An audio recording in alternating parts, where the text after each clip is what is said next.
Welcome everybody. Pardon our continued slight learning curve and growing pains. We do not have our opening video queued up this evening. We also have some pretty hot mics, so hopefully everybody can hear even the mayor.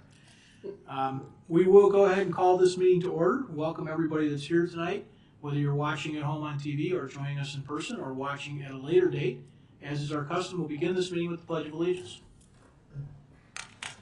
I pledge allegiance to the flag of the United States of America and to the republic for which it stands, one nation, under God, indivisible, with liberty and justice for all.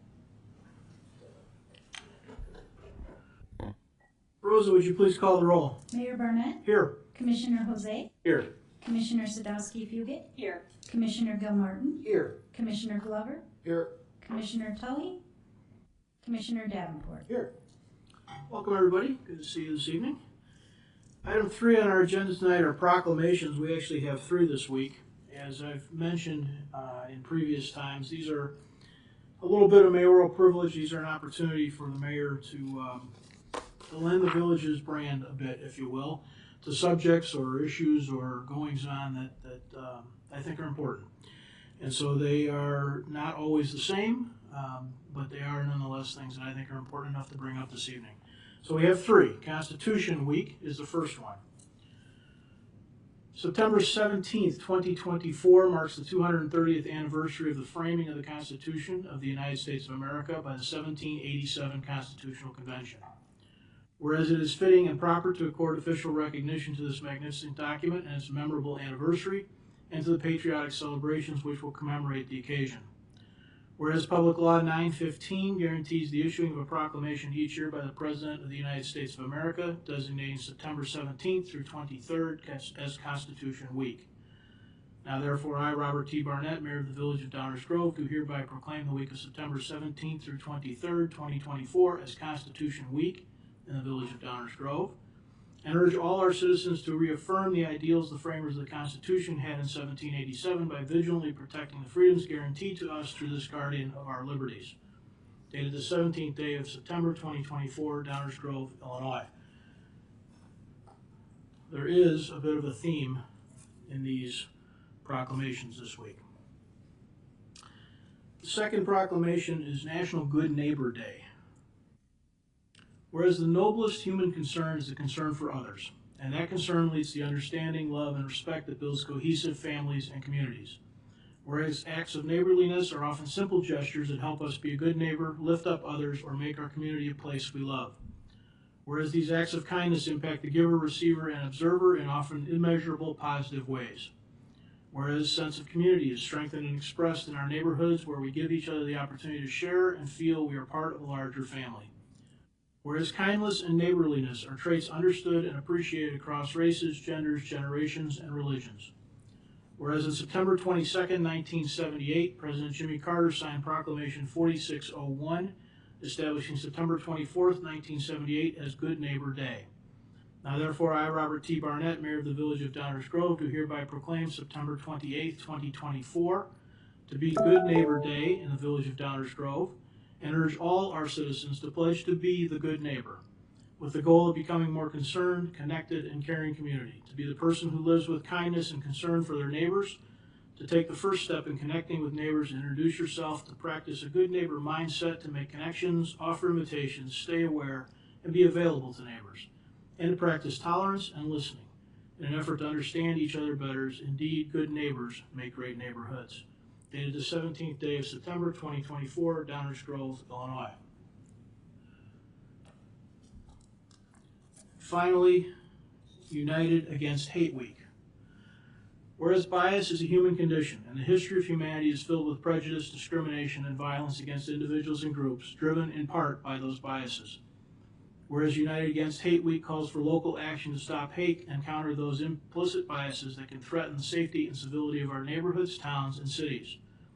Whereas the Village of Downers Grove welcomes all people regardless of history, gender, age, ability, race, religion, ethnicity, sexuality, or socioeconomic status. Whereas the Village of Downers Grove is dedicated to encouraging and defending an inclusive environment that welcomes and respects the contributions of all its residents and enriching our community, and in which every individual feels valued, respected, and safe, and is given the opportunity to thrive. Whereas the Village of Downers Grove denounces discrimination, prejudice, racism, ageism, sexism, bigotry, bullying, or violence in any manner toward any individual. Whereas the Village of Downers Grove believes acts of discrimination, prejudice, racism, ageism, sexism, bigotry, bullying, or violence undermine the principles of community integrity, individual equality, and personal freedom, and are antithetical to the values of our nation, our state, and our village. Whereas the Village of Downers Grove is committed to ensuring an environment where discrimination, prejudice, racism, ageism, sexism, bigotry, bullying, or violence are foreign to public policy and governance, and where individual liberty is free to flourish. Whereas the Village of Downers Grove works to encourage civil dialogue, mutual understanding, acceptance to foster empathy, compassion, and unity among our residents, businesses, and guests by promoting inclusive practices and respectful dialogue in all that we do as we govern and serve our community.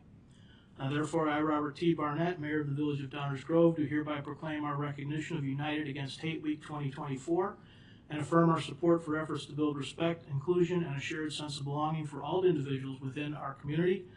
We encourage residents, businesses, and organizations across the community to reflect on their own actions and to visit www.justice.gov to learn more about what they can do to help support and defend the basic freedoms all citizens deserve, to champion inclusivity and belonging, and to look for opportunities to extend compassion and understanding to others.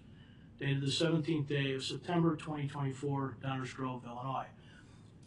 There's a theme there, as you can see. It starts with the Constitution of the United States, talks about being good neighbors and respecting each other, and then defending each other's opportunities.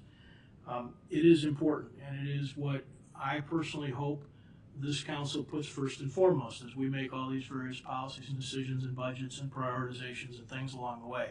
That we remember that our job starts with defending everyone's civil rights and ensuring that they're protected. So it's with that sense that I put these three together today.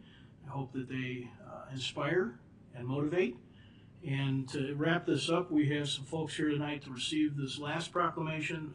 EQDG, NIOT, which is Not in Our Town, and You Belong campaign are three groups in town that are working together to try and combat hate and promote inclusion and belonging and acceptance.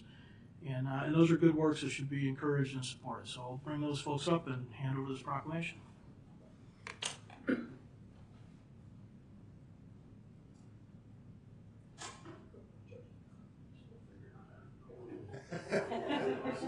Over here with us.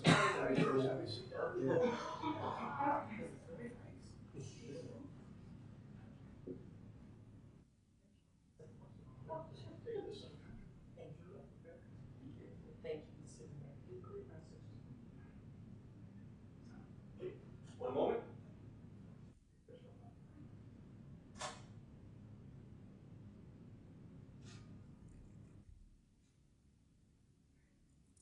Thank you.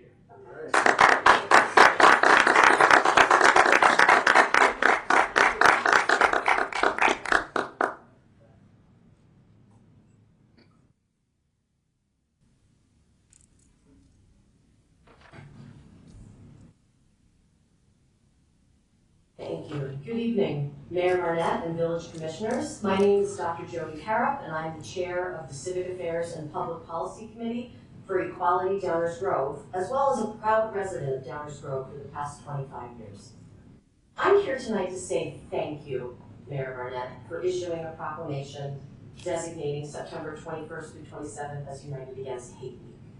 In doing so, you are clearly stating that Downers Grove stands for the principles of compassion, unity, and service that must prevail over the division and hatred that threatens our communities on both a local and national level.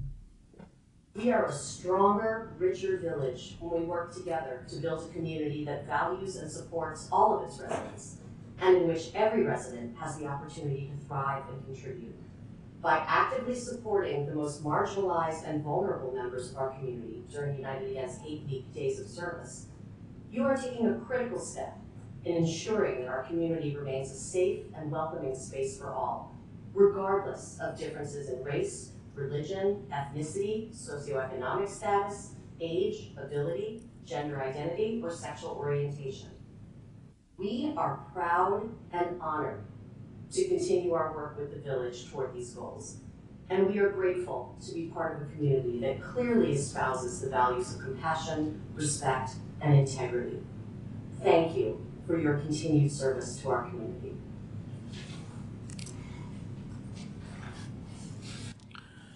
Thank you. We'll move on to item 4, minutes of previous council meetings. Is there a motion? Mayor, I move that the council adopt the September 10th, 2024 regular meeting and executive session meeting minutes as presented.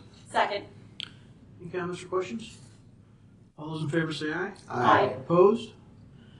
Thank you. That is unanimous.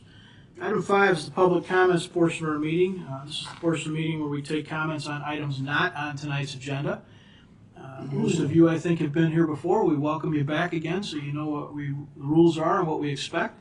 So if you have comments tonight that are not on tonight's agenda, please come on down to the podium and let us know what's on your mind.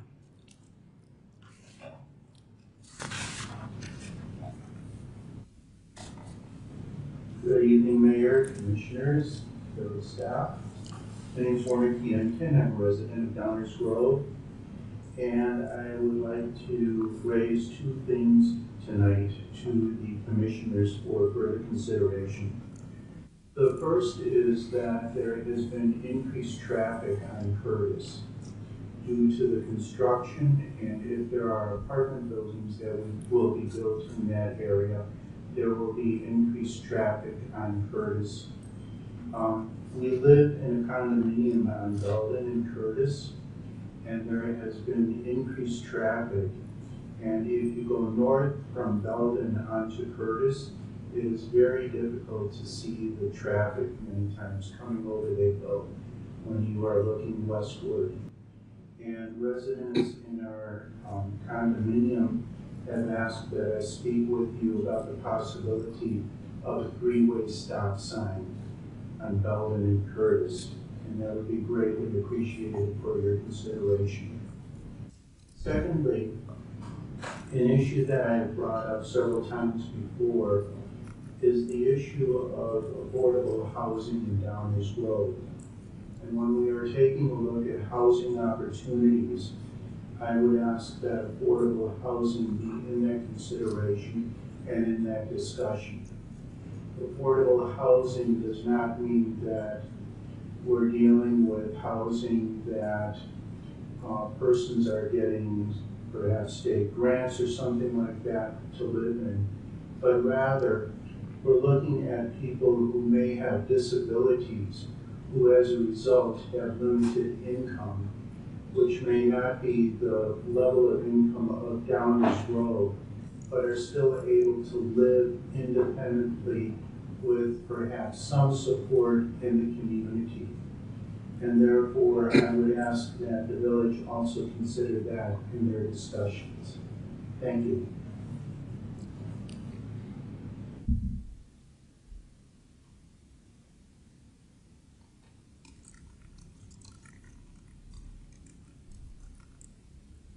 Williams, resident.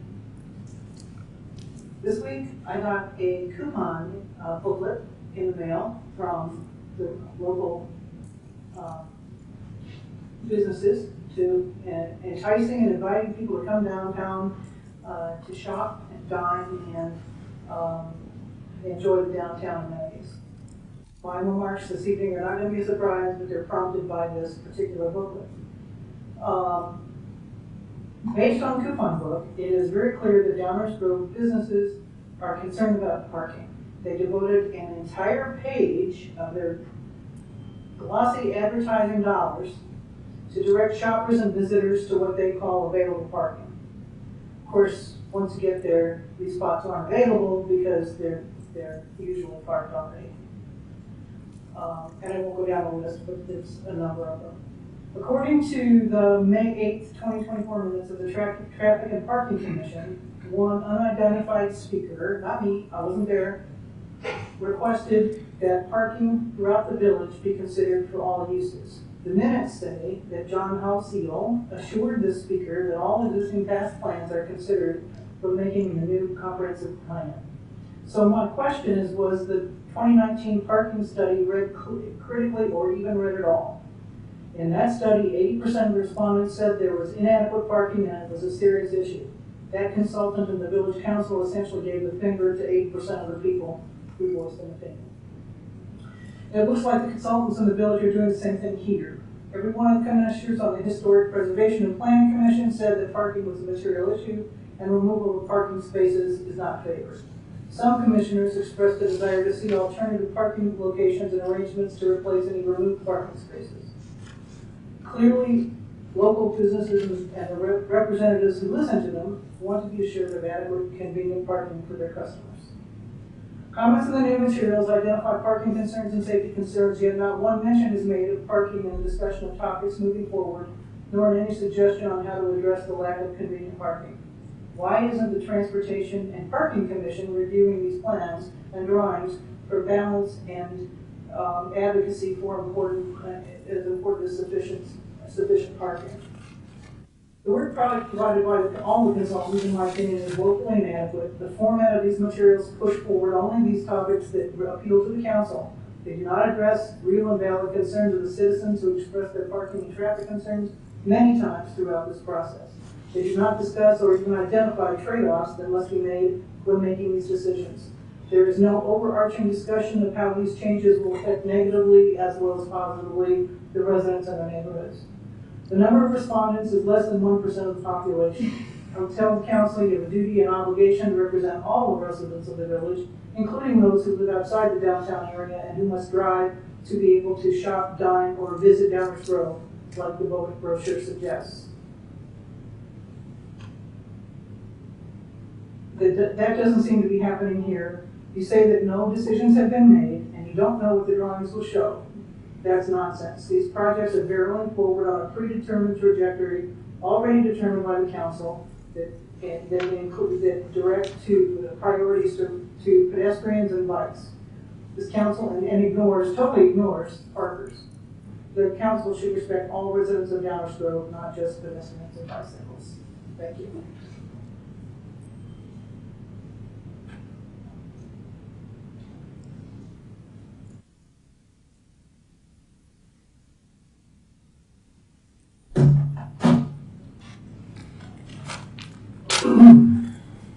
David Rose. In a country sorely lacking for mis and disinformation, kudos to the minutes writer for helping address that shortage by again failing to capture key ideas of my public comment last week.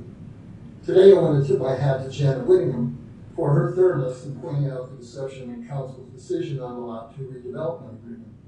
That decision joins the list of deceptions grounded in Council's claim it's doing a fine job managing taxpayer money. Proper characterization in this case, as in the Longfellow fiasco and all the so-called economic projects Council has been promoting, is that recent councils are forced to play catch-up because prior councils failed to collect tax sufficient to pay for operating expenses, a reserve fund for unforeseen expenses, reserves for foreseeable expenses, and funds for new undertakings. Given that handicap, the council office when a project can't be put off any longer either has to hit taxpayers with the bill or find someone outside to help pay for it. That someone in Downers Grove's case is either new growth, more and preferably richer residents and businesses, that is, or an outside public or private benefactor. That's why construction of this facility kept getting postponed. Council didn't have the money, and each solution it came up with someone to help foot the bill fell through, until the federal government and central bank came through by pumping trillions of dollars into the economy. That deluge, along with the staff's local maneuvering and lucky local timing, allowed construction to proceed. So this latest snag is hardly surprising. The game of catch-up is far from over. Council's RDA decision reflects how past failures limit preferred choices. When I finally read the background materials for modifying the agreement, I had to laugh at how obvious the deception was, as William pointed out. The table showing a projected net gain calculated solely on sale price and tax revenue is not an accurate financial depiction at all, as she explained. And most importantly, as she also noted, details behind the requested reduction in sale price and projected increase in tax revenue are nowhere to be found. Since the eyes cited the projected gain as the sweetener helping swallow the bitter pill, Winnia might as well have been talking to a wall. True to form, the meeting's minutes fail to aptly describe her devastating critique. I concur also with her wondering if the RDA situation is a drop ball by council and staff, a bait and switch by the developer on council and staff, or a bait and switch by the developer, council, and staff on residents. Or perhaps, as was true of DG 58's board in the Longfellow fiasco, VP's accounting and math skills are so deficient as to be dangerous. Whichever the case, council's reputation for pliability remains intact. The eyes did shed some crocodile tears over the reduction in union participation, as happened over the loss of tens of 100-year-old oak trees in the Longfellow fiasco. Since trees don't vote, the decision was unanimous in that case, in the Longfellow case. In this case, because union members do, 2 commissioners voted nay. Longfellow remains for me the poster child of council's capacity to screw up and then ass cover. We'll see if Lot 2 contends for that top spot. Since the 3 amigos keep getting elected to council, the unavoidable conclusion is residents aren't paying attention, can't do math and accounting, agree with the cost shift as much as possible approach, want to be misled, or all of the above. As I keep saying, under capitalism, growth is the preferred way to address past inequities and inadequacies. Even in pursuing growth, however, the problem remains. The more powerful strive to shift risk and costs onto the less powerful, keeping the lion's share of benefits for themselves. It's the attitude profit-maximizing owners have toward workers and the environment, which in turn pushes workers to adopt the same attitude toward the environment and each other. It's the attitude elected officials then adopt about taxation and government programs. It's the attitude corporate entities, including governments, have toward each other. As I've stated previously, it suggests council and residents are no more interested in living ecologically sustainably than they are in having an adequate supply of affordable housing or adequate and equitable funding of K-12 education in Illinois, or in this case, bearing the full cost of village governance. I expect that games of catch-up and cost shift are about to get much harder. Why? Because we live in a region whose principal city is financially strapped and socially divided, in a state that's financially strapped and socially divided, in a nation that's financially degenerate and socially divided, and whose lack of ecological sustainable way of living compels it to go marauding around the world, taking their resources to maintain our way of living. But as conflicts such as the fighting in Ukraine and the Middle East and organizations such as BRICS suggest, the marauding is meeting increasingly effective resistance. Yet the U.S. seems unable to desist and unwilling to turn to diplomacy. Reading the consultant's draft comp plan vision statement, one would never guess the U.S. faces imminent threats of financial and economic instability, civil unrest and breakdown, the madness of a new and even more dangerous tripartite nuclear arms race, and ecological instability and chaos, all self, that is, elite-inflicted. Which to me says council and residents must believe that the next 20 years will be much like the last 20, with turbulence outside Downers Grove, however severe, having little impact on its plans and Downers Grove's way of living. Is that extrapolation trustworthy? In turbulence times, how does one decide what information and ideas are trustworthy?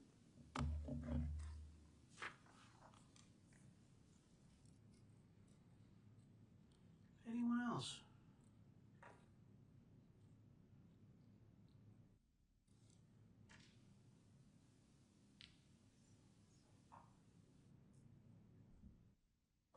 Good evening, everyone. Todd Purtis, resident. I wasn't going to go up here tonight and speak, but, Bob mentioned a good neighbor. And I had a conversation with one of my fellow friends, good neighbor, and you guys all know staff does a good job. We might not always agree with them, us the public, but they do a good job. And pretty much available.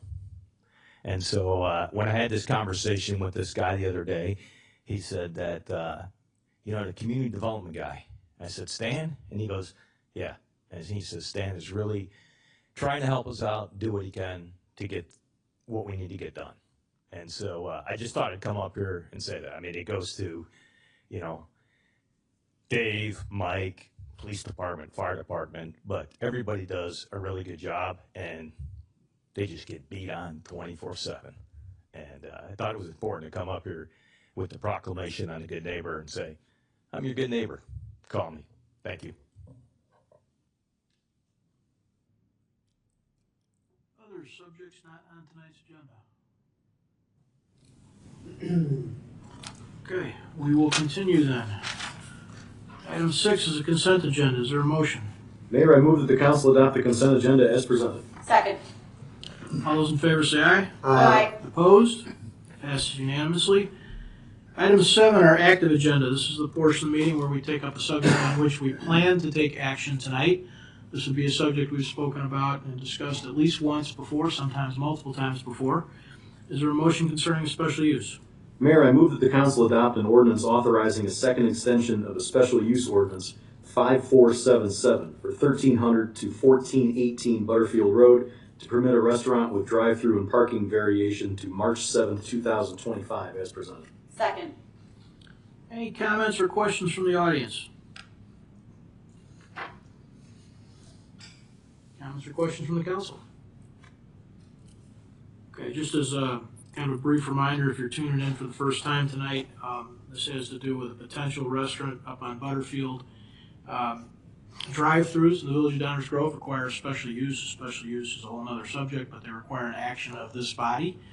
Folks then generally have a year on which to begin to execute and operate that special use. If they don't, they have to ask for what they're asking now, which is an extension, or in this case, a second extension, or that special use authorization goes away. So what we have is a fast food restaurant that would like a drive-through on Butterfield. They have not been able to get to the point of using that yet, and they're asking that we extend that authorization. That's what's happening here tonight.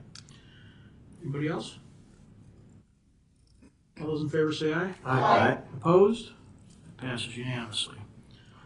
First reading. This is the portion of the meeting where we talk about subjects sometimes for the first time, sometimes for the second, third, or fifth time, but these are subjects on which we do not plan to take formal action this evening. Dave?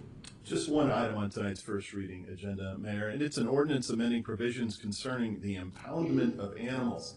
This is really a housekeeping amendment to our village code, and it reflects that the village no longer operates an animal kennel here on site. This is part of our new facility changes. In fact, we are relying on the county, who provides these services as one of their core services. They do an excellent job. And with this housekeeping amendment and change in procedure, we will be joining almost all the other DuPage municipalities who also rely on the county for this great service they provide throughout. We're happy to answer any questions you may have. Thanks, Mayor. Thank you, Dave. Any comments or questions from the audience on this item? Comments or questions from the council? As Dave said, it's housekeeping. I will just point out scope of what villages do or do not do varies from community to community, but there are often trends and evolutions. Another one that, of course, is a bigger deal that some may be aware of, for instance, SWAT activities.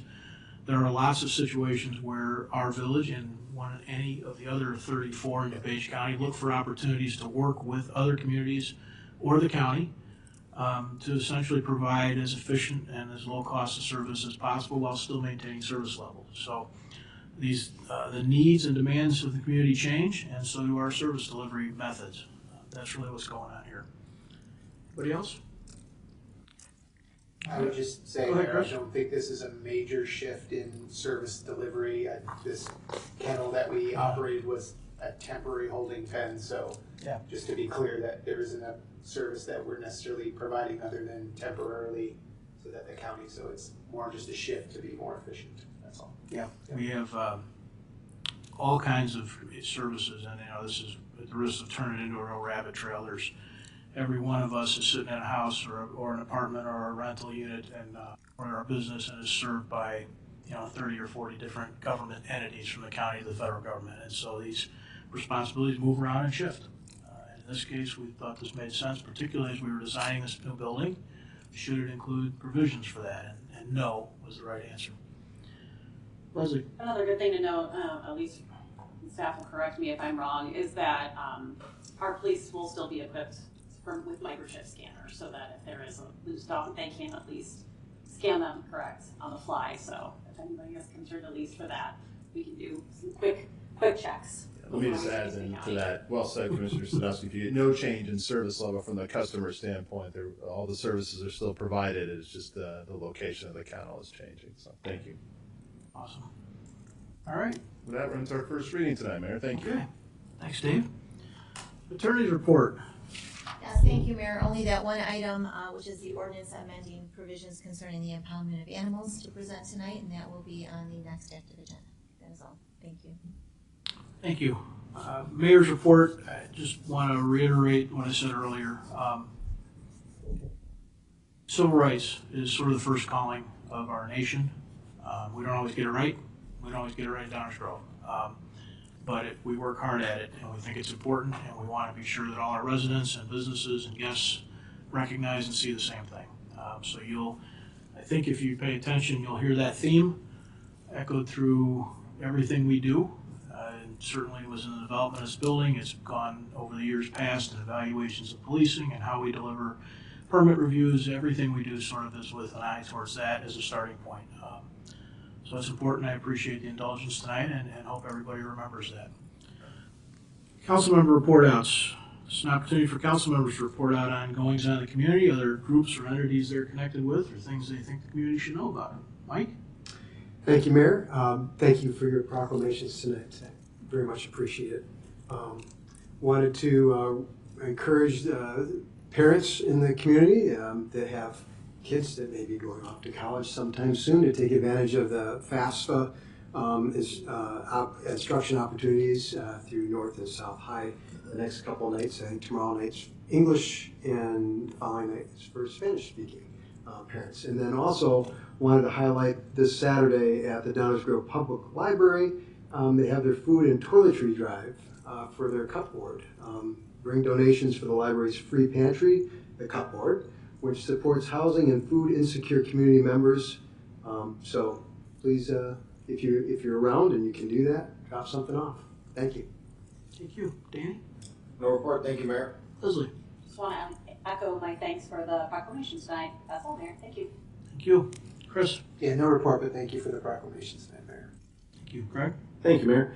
Over the last 6 days or so, I've had the opportunity, excuse me, to represent the village, and in particular Mayor Barnett at a couple of events. First was the September 11th dedication of the new honor wall, or reestablished honor wall at Oak Trace, with a great ceremony honoring all the veterans who are residents over at Oak Trace. Got a bit of a tour from our friend Dave Humphreys as well, and got to hear the national anthem and God Bless America sung by the incomparable Wayne Mismer. And it was just a fantastic event. It was inspiring to be in the company of so many heroes. And then this past Saturday, I don't know if anybody else in the chamber had an opportunity to make it out to Goldfinger for Oktoberfest. But in the mayor's absence, it was my honor to tap the first keg, which is something this gentleman of German heritage hasn't done in a while. And had a lot of fun with it. It was just an awesome event, and yeah, kudos to Tom Beckman and everybody at Goldfinger for throwing a great event. Thank you, Mayor. Thanks for coming for me. You bet. All right, item 12 is our manager's report. David, you have anything other than picking up at the back of the room? Nothing additional, Mayor. Thank you. Okay. All right, we are going to continue some of our guiding DG and comprehensive plan work, so we're going to do our switch. This group will be sitting at sort of our dinner table configuration in the back of the room. People will flip some chairs. We'll take about 5 minutes to get ourselves resituated, and we'll pick up again in the back of the room. Thank you, Mayor. As the Mayor said, we've been doing a lot of guiding DG stuff, so we talked about the environmental sustainability plan a couple weeks ago. Last week was streetscapes, and tonight we have Marisa joining us from All Together Remotely and talking about our engagement updates that we last spoke about in August. And then we have Josh Kuntz here with Halcyon Levine, who will go through our comp plan, vision, goals document here. So at this point, I'll turn it over to Marisa to go through an engagement update. Thank you, Mayor. Thank you. Thank you all so much. Good to see you. I'm hoping you can all see my screen. I have been asked to join you all tonight just to go into a little bit more detail on what we discussed in the last engagement update, particularly as it relates to the methodology to how we got to the themes, as well as some more analysis around the pop-ups and what we heard during those meetings. So you'll see here on the schedule that we are now where the purple box is. We are into visioning, which Josh is going to speak to when I'm done. And as a quick refresher, we have been meeting or exceeding most of our metrics that we originally set out for engagement. We're now at 8,300 unique project website views, and the survey has been closed. So we had a target of 900 to 1,000, and we're close to 2,500 there. We exceeded the MAP social contributors as well as the MAP social features. And today what I really want to talk to are the in-person events. So we had a number of focus group and stakeholder interview participants and public events, including a kickoff event, which had over 250 people attend. We had 4 visioning workshops throughout the community and 6 pop-ups where we had not set a target for that. It's hard to try to assess that early on, but we had over 500 people participate.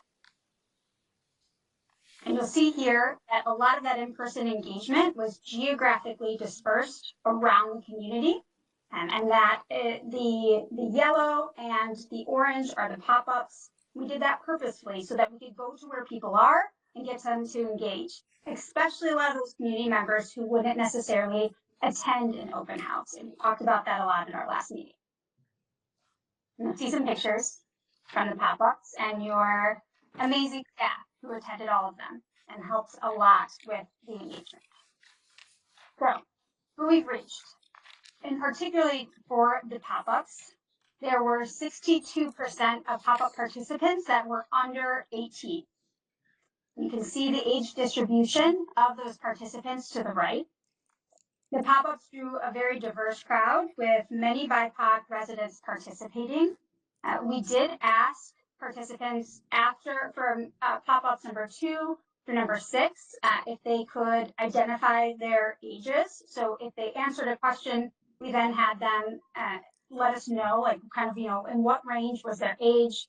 And that way we could begin to quantify some of the information and the themes that we were getting and understand how that related to youth. And this was particularly important because youth is a very hard demographic to engage, especially that under 18.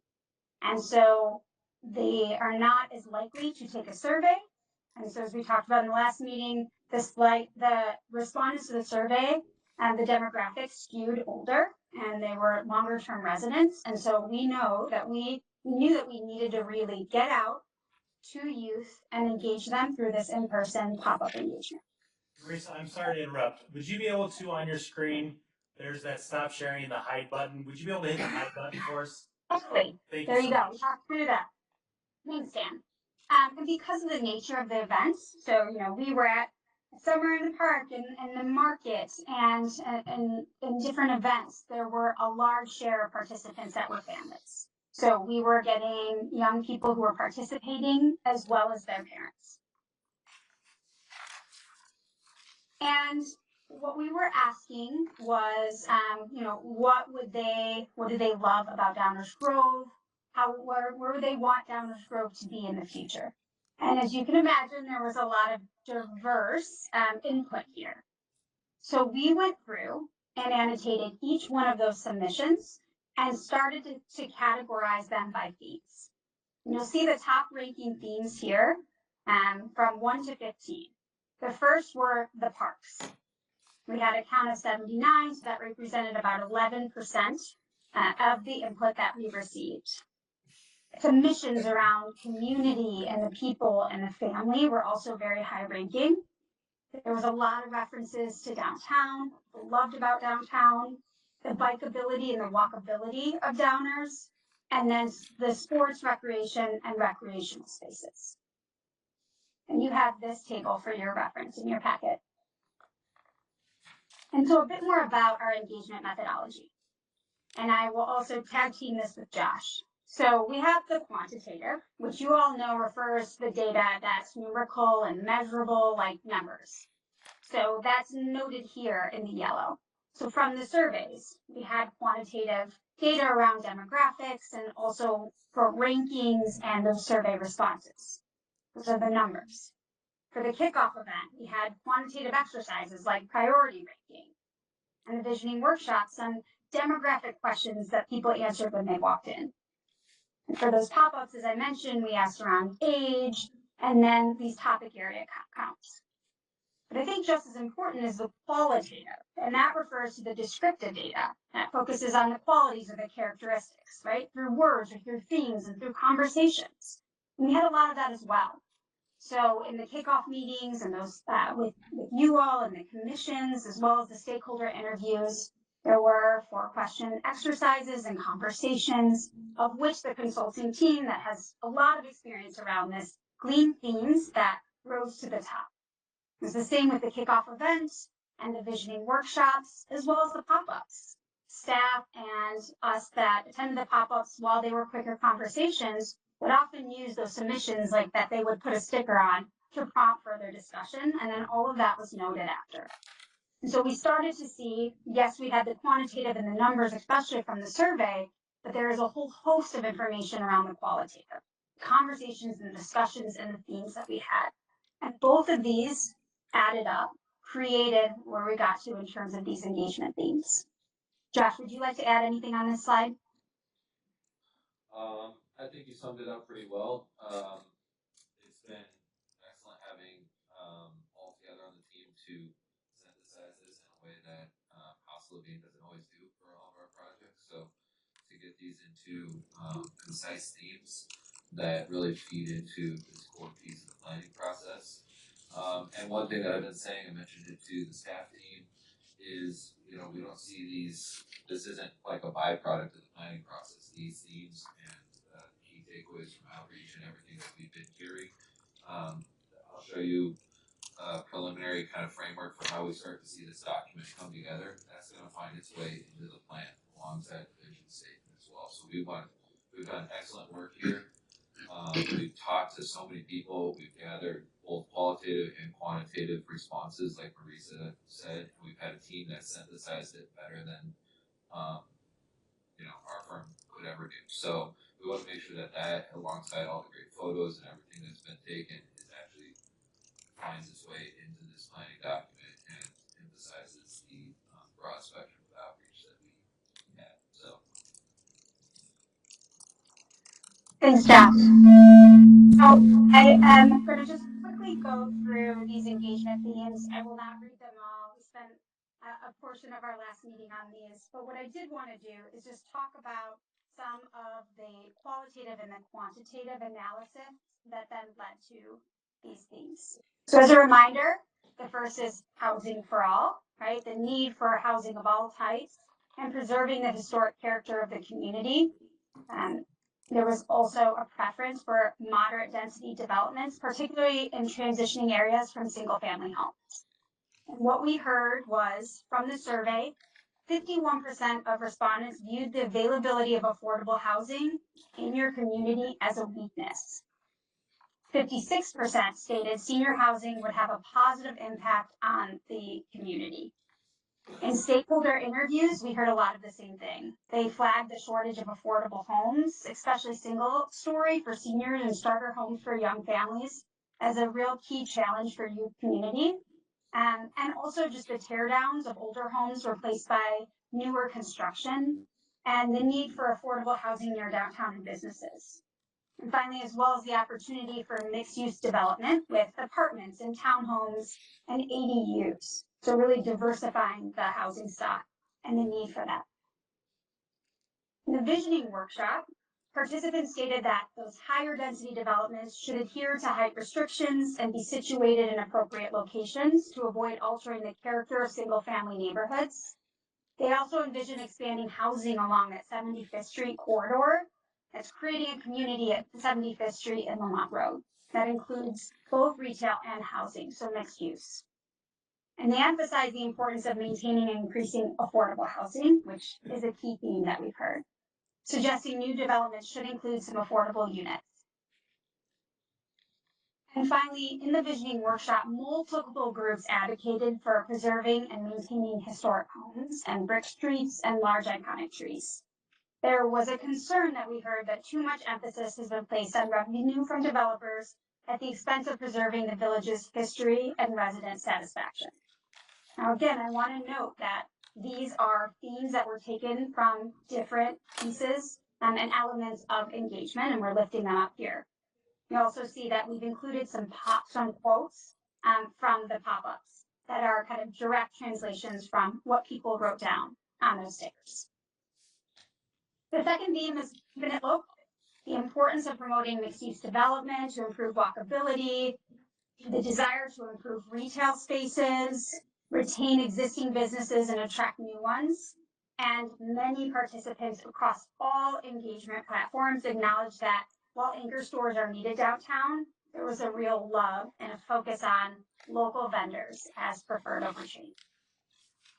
In the survey, less than half, so 48% of survey respondents indicated that the mix and the availability of shopping options in your community was a strength.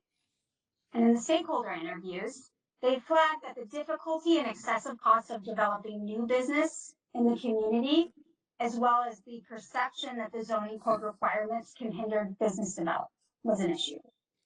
And they also discussed the opportunity for a designated business development zone with more relaxed regulations that really balances that economic growth and preserves the community aesthetics. And in the visioning workshop, specific areas, right, as they got into their mapping exercises, were identified for retail improvements, and that included Ogden, Woodward, 63rd Street, and Main Street. In those stakeholder interviews, many participants suggested regular meetings between the village and the business community, so business owners and developers can kind of get to know the zoning code and understand what's coming up in terms of initiatives or plans. In the business survey, which we launched, 62% of business owners selected more support for local business as the top improvement that they think would have the best impact on operating a business in the community. And you'll see here that we've lifted up a couple of the quotes of why small businesses are so important, and from the perspective of small business owners. Participants in the visioning workshops also supported enforcing downtown zoning setbacks and regulating new developments to match the village's aesthetic. And then again, they focused on those specific areas, like Ogden and Woodward, 63rd and Main, for those retail improvements. And finally, the community expressed a need to balance downtown's outdoor dining opportunities with adequate parking. It's a theme that came up in some conversations. And those participants suggested using private property for outdoor dining to avoid removed street parking, or exploring permanent rather than temporary outdoor dining solutions. In our pop-ups, there was a lot of love for local businesses and for downtown. Downtown ranked third among topics discussed by pop-up participants. So we looked at all of the stickers that were put on, and throughout the 6 pop-ups, and many of them pertained to downtown and the businesses that were downtown. They celebrated local businesses, and of those pop-up responses, dining and shopping were the 7th and 8th largest categories. And specific existing businesses were named in about 4% of responses, making it the 11th most mentioned category. So lots of love there. And they called for a greater variety of businesses. Specific types of desired retailers were mentioned in some of the responses, and that included a bakery, a beauty supply store, and many others that we have annotated. The third theme was more ways to move. So this had to do with improving traffic flow and reducing congestion, enhancing bike ped and transit infrastructure. In the survey, ped and bike safety was the top travel concern. That was 57% of respondents. Over half indicated a major barrier to walking and biking was speeding vehicles. And 90% of respondents indicated that they use the community's network of sidewalks, and bike facilities for recreation, exercise, and personal health. Over half of respondents also selected the top action that the village should invest in to improve bike facilities was to develop protected buffered bike lanes along regional thoroughfares. So these last 3 were from the Bike Ped survey. And of the business survey, 94% of business owners said they and their employees drive to work, which we found was interesting. At the kickoff event, the most noted barriers to mobility included poor sidewalk condition or gaps in the network, fast-moving vehicles and wide thoroughfares, or no bike route or bike lane that connects to their house. There was also a lot of concerns that were expressed about parking availability and sidewalk maintenance. And in the stakeholder interviews, many flagged the need for better education on street safety and rules of the road. Residents, you'll see in this last bullet point from the stakeholder interviews, especially seniors and people with disabilities, struggle to get around without a car, which is a direct pull quote. There was some input in the stakeholder interviews, including establishing north-south shuttles and dedicated shuttles. In the visioning workshop, there was an emphasis around the need for improved public transit options and noting specific areas that are needing attention, including connecting sidewalks on Maple Avenue, west of Fairview Avenue, and then ped crossings at key intersections like 63rd Street and Fairmont. And in the pop-ups, many expressed an interest in biking and walking. It was the fourth most discussed topic among participants. We've got two more themes left. The fourth are green spaces and people places. This was really focused on sustainable practices and green infrastructure. The top three actions in creating a more sustainable community from the survey were 1, protecting water quality, 2, reducing waste, and 3, protecting air quality. Survey respondents also indicated an increasing access to parks and recreation was one of the village's greatest strengths. And meeting our energy needs via renewable sources was its greatest weakness. From the stakeholder interviews, we talked to the Conservation Foundation, and they called for that idea of educating residents about invasive species and promoting more sustainable options, as well as encouraging the adoption of electric landscaping equipment. With Greener Grove, they spoke to the importance of preserving and expanding your community's natural beauty. And that included anything from promoting native tree planting and encouraging practices like composting and reduced lawn maintenance. Stakeholders in the interviews identified the absence of a public pool and a park district-owned dog park as needs within the community. And at the kickoff event, many participants cited that they would like to see the village take in terms of the environment. And that was, again, thinking about native planting, bioswales, streetscapes, tree preservation, and EV charging stations.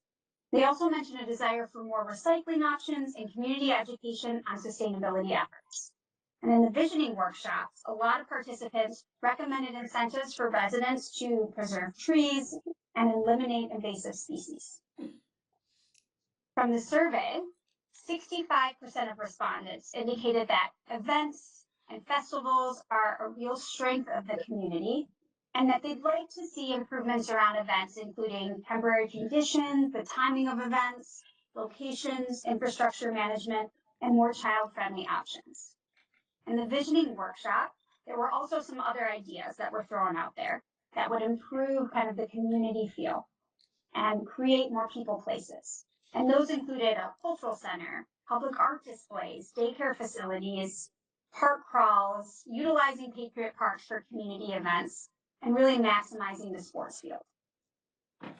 They also stated that there's a need for improved library services, in particular, making sure that there's enough parking, additional branch libraries, and a satellite library tutoring centers in South Downers Grove and at Belmont and 63rd Street.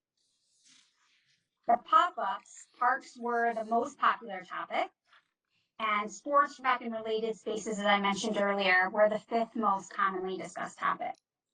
There were lots of calls for more gathering spaces. The library was the sixth most commonly discussed topic, but there was a lot of interest around the farmers market and then the community events and festivals. Sustainability and nature ranked 12th among the topics discussed. And then the focus was really around specific sustainability practices like composting and recycling. And finally, the last theme was this welcome to DG. It mentioned the importance of creating an inclusive community, one that becomes more diverse in age and race, income, and business type. From the community survey, 30% of respondents felt Downers Grove population's diversity was a community weakness. You'll see we pulled some of the kickoff event quotes that speak to this. The stakeholder interviews mentioned the growing political and cultural divides that's happening around our country and within the community really highlight the need for more communication and collaboration between different organizations. Stakeholders noted gaps in essential services, particularly for seniors and people with disabilities and lower income residents. And they brought up the desire to incorporate more public art and seasonal installations, historical and cultural references that will help to boost the pride in the community, but also serve as an attraction to local businesses. And in the visioning workshops, the groups really highlighted the need for diverse community services as well, and facilities to cater to different population segments. There were lots of different suggestions, including community events outside of downtown and focusing on underutilized areas, improving seniors facilities, and maintaining green spaces with volunteer involvement. In the visioning workshop, stakeholders identified a desire for more public art and less restrictive mural ordinances. Access to affordable housing was, they thought, essential for building a diverse community. And in the pop-up, community and people, as I mentioned, was the second most popular topic. And I think that it really demonstrates a strong appreciation for the sense of community and the camaraderie that can be built upon in your community as a real asset. Some pop-up respondents did call for improved amenities and services, including expanded bilingual program and handicap accessibility. So I just went through quite a bit there, but what we wanted to show you was the different engagement inputs, how those were layered together, examples of both that quantitative and that qualitative data that we built upon to then get to these themes. And in terms of next steps, the question was asked in our last meeting, okay, so we have these themes. We know that it's built on solid and very widespread engagement. What are we going to do with these themes? We are going to use these as kind of a checklist and guides or guideposts to everything that comes next, whether it's the strategies and recommendations, the vision that Josh is going to talk you through today, the preliminary plans and policies, and then back to you in terms of council decisions and to help guide your decisions and your discussions. So you will have these themes that you can reference throughout each part of the process, knowing that this is what the community has voiced, and just a very expansive engagement process to give you the confidence to be able to do that. So with that, I'm going to stop sharing. I would love to open it up for any questions that you may have. I know that one engagement element that we have not talked about are conversations that you all have had with the community, whether formal or informal. And so I wanted to open it up to you for the opportunity to share some of insights or feedback that you've been receiving that we can also incorporate and think about as we finalize these themes. So, kind of start with, does anybody have any questions or sort of initial reactions to the stuff Marissa just went through? Chris? Yeah, just a question. There isn't a slide number on it, but is the ranking of the pop-up topics, it's this list, yeah. Can you remind us what folks were ranking? Were these assets of the community, or were they things that they were interested in seeing different? What are they ranking? Yeah, so there was actually not a ranking. It was an open-ended question of which participants could kind of write their responses in short form on stickers on a board. And so the questions range from what do you love about Downers Grove to, you know, in, I think it was 2040, you know, what would Downers Grove look like? What would it be known for? And so there was this idea of kind of, you know, existing, like what are the assets and then what are your hopes and dreams and visions? Okay, so then can you help me interpret what a top ranking for park would mean to you, or how we should interpret that maybe? Yeah. So these rankings were really kind of as I mentioned, they're the themes that came out. So we annotated each one of the stickers that we received and then started to say, okay, if anything had to do with parks.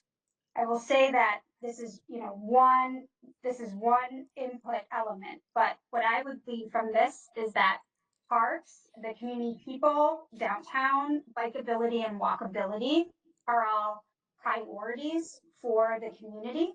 And many are assets that we can build from, and others are kind of top of people's minds. Got it. Okay. Brian? Thank you, Mayor. Not so much a question as a comment, but one thing that struck me as at least a common theme throughout these 5 themes is the opportunity for partnership with our other municipal entities around us, the park district, the school district, the library, et cetera. And I think we start to see some of that in the key themes and vision statement. But I think that's going to be a very important element of all of this, is that whether it's parks or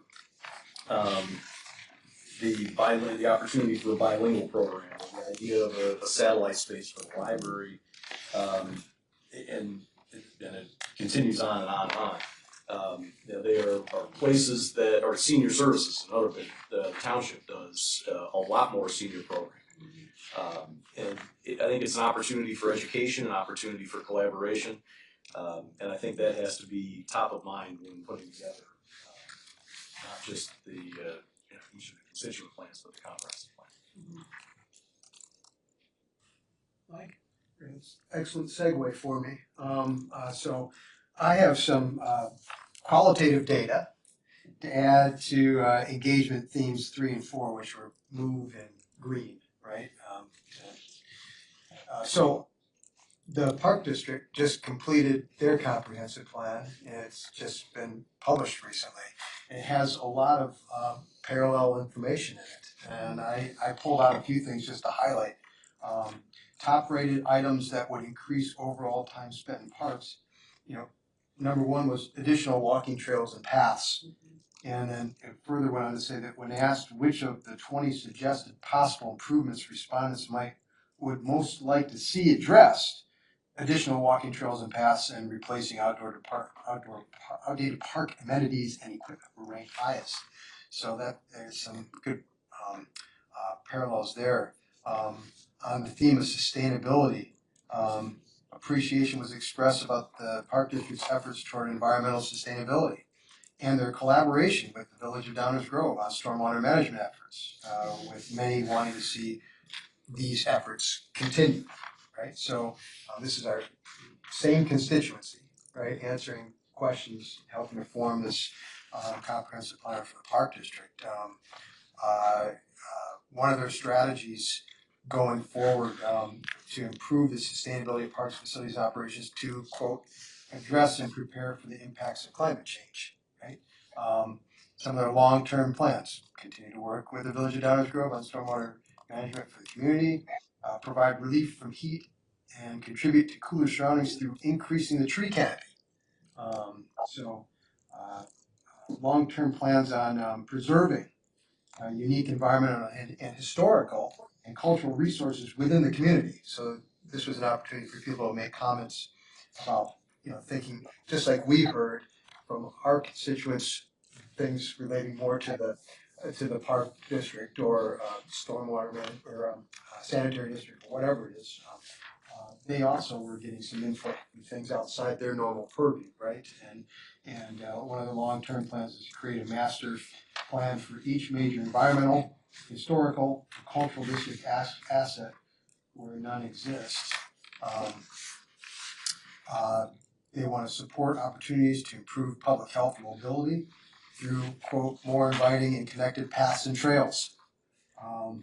Initial actions would include improve wayfinding and signage within parks and the Downers Grove community at large to increase awareness of park locations and amenities. It's so part of the things that we're talking about, how we can possibly connect our parks and this sort of thing. And in the near future, coordinate with the Village of Downers Grove and DuPage County to develop community-wide plans for pedestrians and or cyclists. So, they're hearing from people, same things we are. One thing that kind of stood out to me though, which we did not hear much about in our community engagement, is exploring options and feasibility of additional programming space in South Downers Grove. So the Park District seems to have a little more emphasis on South Downers, and I'm assuming through their feedback, and this would include determining the types and sizes of additional programming spaces needed, both for the district overall and to better serve residents living in South Downers Grove, identify possible efficiencies or creative uses of existing spaces in South Downers Grove, including district parks and other externally owned and managed facility spaces, us, and private, community, and then continuously monitor new opportunities to utilize or secure existing spaces in South Downers Grove that are suitable for programming. So this was something that I didn't expect to see, quite honestly. I live in South Downers Grove, and I always felt like we could use a little more attention, but clearly they heard some of that in their community engagement. So hopefully we could take a look at this information and add it to our own. I do have a question on the welcome to DG. 30% of respondents felt Downers Grove's population diversity was a community weakness. So if I take it the other way, 70% of respondents did not feel that population diversity was a community weakness. And so I'm wondering, does that mean that do you feel that means that many people didn't see this as something we should focus on, or felt like there was already a good amount of population diversity present? I don't know how to interpret this, because it doesn't really align with how I perceive things. Yeah, it probably does not in the way that is represented paint the full picture. I'm gonna actually turn it over to Josh, so he can speak a little bit more to this question and the way that the survey was structured. I think I'd have to look back at the survey. There was more than just, I believe there was probably more than just weakness or strength. There was probably a scale. There were some other options. So I'm not sure. I'd have to get back to you on that, how that question was structured. Well, I think that this item needs a little bit more information with it, so that we know what to do with it. Because as it sits, I don't know what to do with this. We could probably look up that question back. I'll see if I can get to it. Let me pick up on that, not that question, but this theme. I got a list to work through, Marissa and Josh, but that is an example of what I'm struggling with in many places in this data. What to do with it, because I don't have it. I'm sitting here right now without a high degree of confidence in validity and comprehensive nature. I've got a bunch of questions I'll go through, but without sort of understanding what the questions were, and without seeing those stickers that somebody synthesized into the one-word parks, I'm not sure it provides the kind of direction I hope it would. So is that something that we, can expect to somehow end up seeing or having as an appendix, a data table that actually lists all that stuff out, tells us what the question was and what the responses were? Because it sounds, well, sound like I'm trying to do your work for you because that's your job, but it is a huge thing. And when you see various pieces, like Mike just the question, what do I do with that? 30%, does it mean 70% think we've got a great environment? I don't know, there's lots of other situations just like that. And when these things extend to far beyond village operations, so how would we go to Greg's point, our partners in the community with what information? A bunch of people said parks was, what, positive? There's, we gotta have a lot more, in my mind, to sort of validate and give description and depth to the data we've got in order for it to become actionable for us. Yeah, we are happy to turn over all of the raw data. So the survey questions and the responses, and this is an effort to consolidate a lot of that and to pull some of the data pieces that align to the themes. But this is just a synopsis. So in terms of the pop-ups, what particular questions were asked, and all of the annotated responses, which are more in depth. But because it was not a survey, it was more of a question. There are a ton of responses that allude to parks, but could give you, I think, more of a basis of what you're trying to get to. In terms of, do they love the parks? I mean, I can say that in regards to parks, when we asked what they love about Downers Grove, that was the top ranking answer, right? Something about the parks, a particular park, parks in general, which again is a bit more qualitative than some of those in-depth survey responses. But I think it's trying to get to a number of different people and a number of different ways to engage to help build input around these things. Yeah, it was related to what you had to say is, that came up actually at Coffee with the Council on Saturday with a couple of residents, saying that they had a hard time filling out the survey because I think a lot of them were just 3 options. It was like weakness, neutral, strength, and that was kind of it.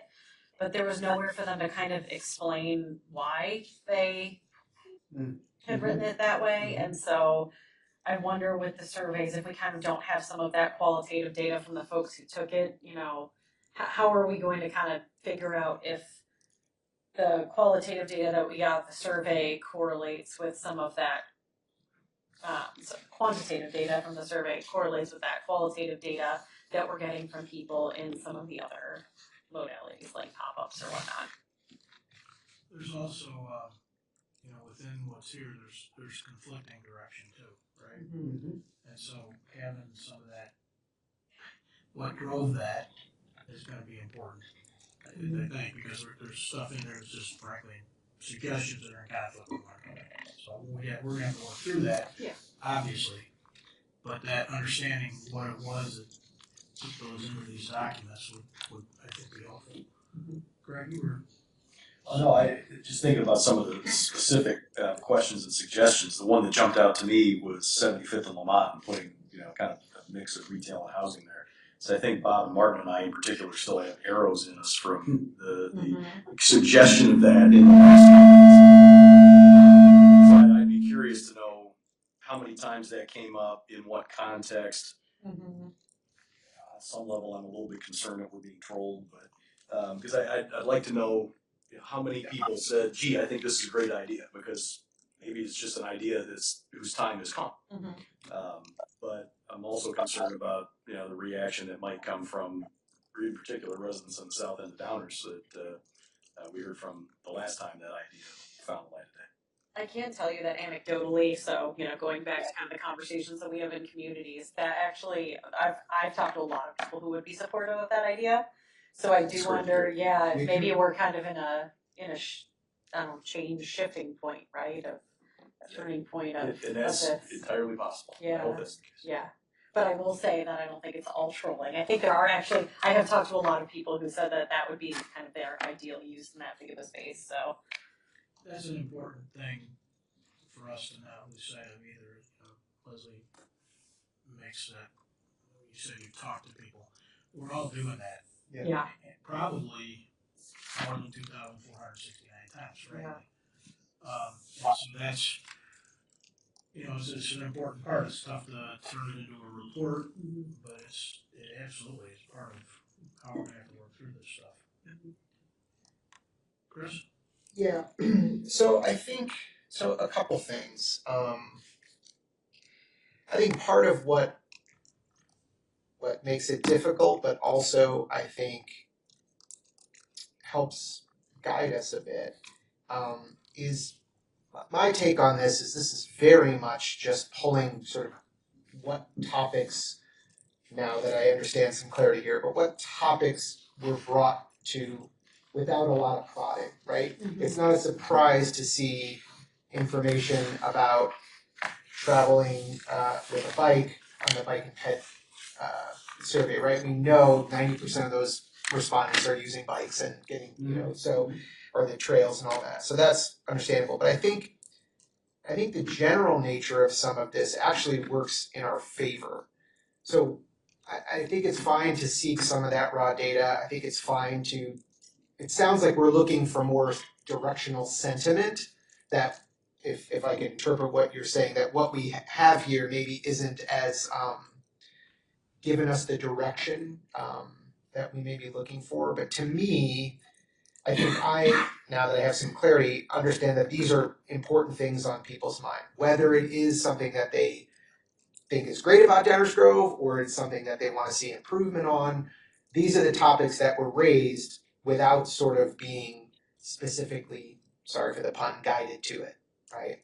And that to me feels a little more organic and maybe helps support some of the themes that I see throughout. So as an example, in the main survey, seeing that 57% called pedestrian safety and cyclist safety their top transportation concern. Okay, so that wasn't out of the bike survey, that was out of the community-wide survey that 2,500 people in our town took.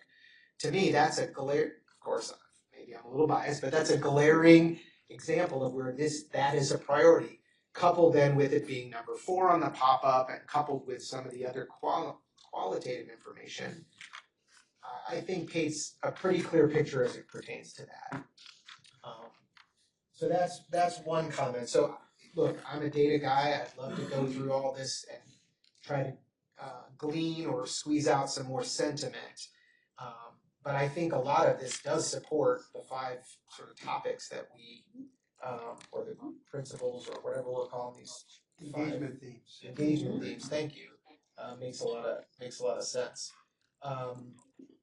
Just a note on the pop-up, high percentage under 18 was interesting.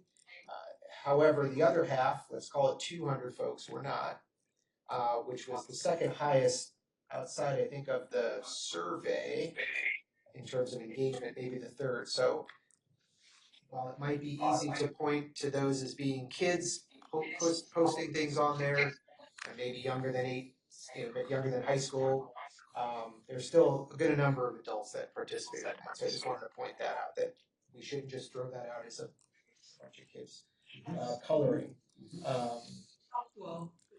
Yeah. That's true. If 62% of them are under 18, and we have no idea if that's 4, 6, or 17, it means that 62% of that input is. Sure. Okay, but but even if you put that aside, that 60% aside, there's still a set of 200 non-18-year-olds that provide some guidance as well. So, until you the breakdown, you don't know if fair enough. That affects that list. Sure. Fair enough. And then, look, 2,500 survey, 51% seeing affordable housing as a main concern. I don't know how we argue with that, and I don't know how we don't address that at this point. So I think that's my general sense of like, okay, I get this. One last thing I'll say, kind of what have been our informal conversations that we've had with people. So when I was first elected to this position, I did an informal survey to many of the people in my neighborhood constituents. And bike and pedways safety was by far number 1. The question was, how interested are you in seeing these village issues topics addressed in the next 24 months? Bike and pedways efforts, a more bikeable, walkable village was far and away number 1. Happy to share this with all of you. Outdoor dining program was number 2. Downtown district planning and improvement was number 3. Kind of feel like we're kind of on the right path with that stuff. So that's the sentiment I got. It was 2 years ago. These surveys are saying a lot of the same things to me. The feedback is saying a lot of the same things. I think we're on the right track, and I think a lot of the things that we're trying to do are things that the community is looking for. I'll just, add to that, we have the 2017 comp plan too, as a comparison, right? And so when we see things aligning with the previous plan, that can give us a little more confidence that we're moving in the right direction as well. So. Bruce, can you talk at all about, or help me understand, the business survey? There was a note that 36% of the business survey respondents were members of the business community. So the business survey data is 2/3 not people from the business community. Am I reading that right? Am I understanding that? Jeff, do you want to speak to that? The survey, again, I'd have to get the raw results. The survey asks the question, do you want to take, first it asks if you want to take the business survey question, and if you do, then it would ask if you're a member of the business community. So it wasn't, there's no particular way to screen people who don't own a business. Yeah, I wasn't asking to be screened. I just want to understand if I'm in first. So with the data, whatever data responses we got that were business survey responses, were really mostly from sort of a customer set of eyes as opposed to a business set of eyes. Yes. Is that a fair way of interpreting that? I think that could be a fair way of interpreting that. I'd want to go back and look at the actual responses, but yes.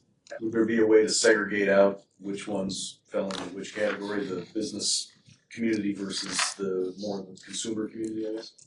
I mean, they would have self-identified as a business owner. Right. Sure. Right, but could you tell me that these were the responses here and these were the responses here? Yes.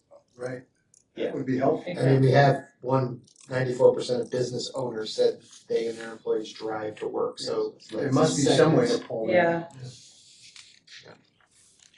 I know for the, well, we have like Marisa said, we have the supporting data for all of these different things that, I'm a little less familiar with SurveyMonkey, but I know we can get the Excel files or CSV files, you could sort through and look at them that way and see all responses. Map.social is closed, but it is still live on the website for anyone who wants to see the actual responses that people left, and that's a shapefile that will turn over to the village to your GIS data. And then even the summaries of the workshops, the 4-question workshops, the visioning workshops, House Levine has scanned and retained all of the worksheets for everything that we did. So we summarized it at a higher level. We did record all responses with in those summaries with minimal grammatical editing and things like that. But we do have the handwritten worksheets for everything that we've done as well. I think what we're getting at is that it would be nice to know what the business community actually thinks about. Right, to see the data for those people identified that way. And it's important because we're going to be talking about a vision statement, we're going to be talking about goals and key recommendations, and all of this is supposed to be informing that, right? So I think that's something I'd be interested in seeing. Yeah, and Chris, I don't disagree with you at all. I do think at some 70, 80, 90,000 foot level, there's some repetitive themes that are probably the right subject matter for us to be talking about. When you lay it over 2017, yeah. But somehow we got to get that into some list, 50, 100, 200, whatever it is, of sort of bullet pointed things that we think are going to inform future decisions. And then I'm struggling with a lot of what I'm seeing, that just to pick on specific. We really need to have a north-south shuttle. Yeah. Well, I mean, like Pace 904, I mean, that runs, you know, it's been running for the last 15 years from Georgetown 75th Street, stopping 11 times, that one, down the heart of the community. There's throughout this thing, there are, in the synthesized data, I'm struggling with it a little bit, that's why I'm Yeah. seeing Well, the loss. and that's why I started with the idea of the collaboration, the education, because I think one of the big threads that I took from this is that people don't necessarily know everything that's out there. And that's why when we decided to bring back the idea of a social worker, we did it in the manner we did it to connect people with the resources that are out in the community as opposed to being a direct service provider. There's already a lot going on out there that this tells me people just aren't plugged into. That might be the biggest takeaway. Yeah. We collectively, the village, the community, needs to somehow communicate. It sounds ridiculous to say something that simple, right? But I think you're exactly right. Any other questions from Marissa in the moment? No, not questions, but we were talking about the business owners. For some reason, I can only find, but I think some of the sentiments in here, I know I've heard before. So there was one about sort of the perception of, I can't find it, zoning being, right? Encumbrance to. Yeah. Done. Sorry, thank you. Yeah. That was in an interview. Yeah, yes, perfect, thank you. Participants flagged the difficulty and excessive cost of developing new business in Downers Grove, as well as the perception of zoning code. Developing a business development zone for more relaxed, like improvements, like those are all things that I'm definitely hearing. Real or not, whether there is an excessive cost, I would argue it's no different than anywhere else, candidly. But zoning codes, there's this perception that we're taught, like, I don't know, to me, that tells me we ask the right people, because that's kind of what I hear as well. And maybe that is another communication issue, but if that's the case, I think we could probably filter out a lot of this stuff as just lack of communication on some of this stuff. Yeah. Thank you for flagging this. I wanted to jump in on that topic as well, because that stood out to me because I hear things on both ends of it. People saying, hey man, your staff is great, your code's easy to understand, and other people going, I can't figure any of this out and nobody returns my call. I'm like, they both can't be true, right? I want to jump in here a little bit because this one, piques our interest as a staff because it's a sense of pride and service that we like to do. We did a little bit of informal follow-up and we found that a lot of times people refer to a zoning code when they might mean a health code, and a lot of the high cost of businesses was transitioning older buildings into new DuPage County Health Department compliant restaurants. And so to a lot of folks, zoning is sort of a catch-all term, but when you really drill down into it, there's a ton of possibilities that it might be. And we've been doing that work behind the scenes a little bit to try to figure out, do they mean health codes? Do they mean sanitary sewer codes? Do they mean zoning? Do they mean building? Do they mean fire? So we had talked to Josh about that a couple months ago. So we're kind of digging into that as well. It's important to us. And that would be really helpful information for figuring out the next one, which is, all right, what's this business development zone? What regulations are you looking to have relaxed? Because some of them we can deal with and some of them we can't. A lot of these health safety ones, that's not us. That's why the question, and if they are questions, it's just open-ended, then the answers were a big part of what I was trying to, I feel like I need to understand. And then, the 62% of business owners selected more support for local businesses, the top improvement they would like to have. All right. How is exactly what I wrote down? That's Tell me what. Curious as to how is what I wrote down as well, Chris, I would say that perception of the village somehow making it hard for development and for businesses to prosper was a perception that I had before taking this position, and now I totally understand why and have a totally different perception. So I think a lot of people in the business community probably share that. As a business owner, you want to go make money. You want things to be in your way, and I get that. But I think if there's a perception that we're more restricted than Right. other places, that's something. Well, like, maybe a discussion. for instance, like when you're turning an old building into a restaurant, like Dave said, Yeah. and you gotta put a sprinkler system in, like, Sure. I don't really like that, but unfortunately, we have to do that. Yeah. Our zoning here, our regulations here, I'm speaking with my architect hat on now. I mean, this Downers Grove is no more difficult than other communities that have a similar sort of built environment without, sure, if you're in a place where there's a lot of open space and you can just go and build a new building, that's, it's so much less complex and dealing with existing infrastructure, existing buildings and making it work. So, I don't have that same perception. I apply for permits in different places. So I get it, but there are things that you need to do. And we don't have a choice in that. So, yeah, sorry.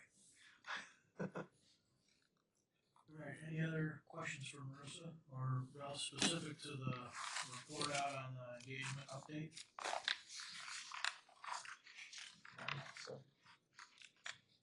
Okay. All right, thank you, Marissa. Yes, thank you all. I did want to note one other item, just that this is engagement that went through August, focused on existing conditions and the visioning, which Josh is going to talk through. We have another big round of engagement coming up in terms of open houses and vetting some of the draft recommendations. So I look forward to working with staff and to all of you and understanding, are there any questions that you would like framed, anything that you'd like to dig deeper on? And we're happy to do so and collaborate on what that engagement looks like. Excellent. Mayor, could we ask a question since Yeah, you can in a second, Janet.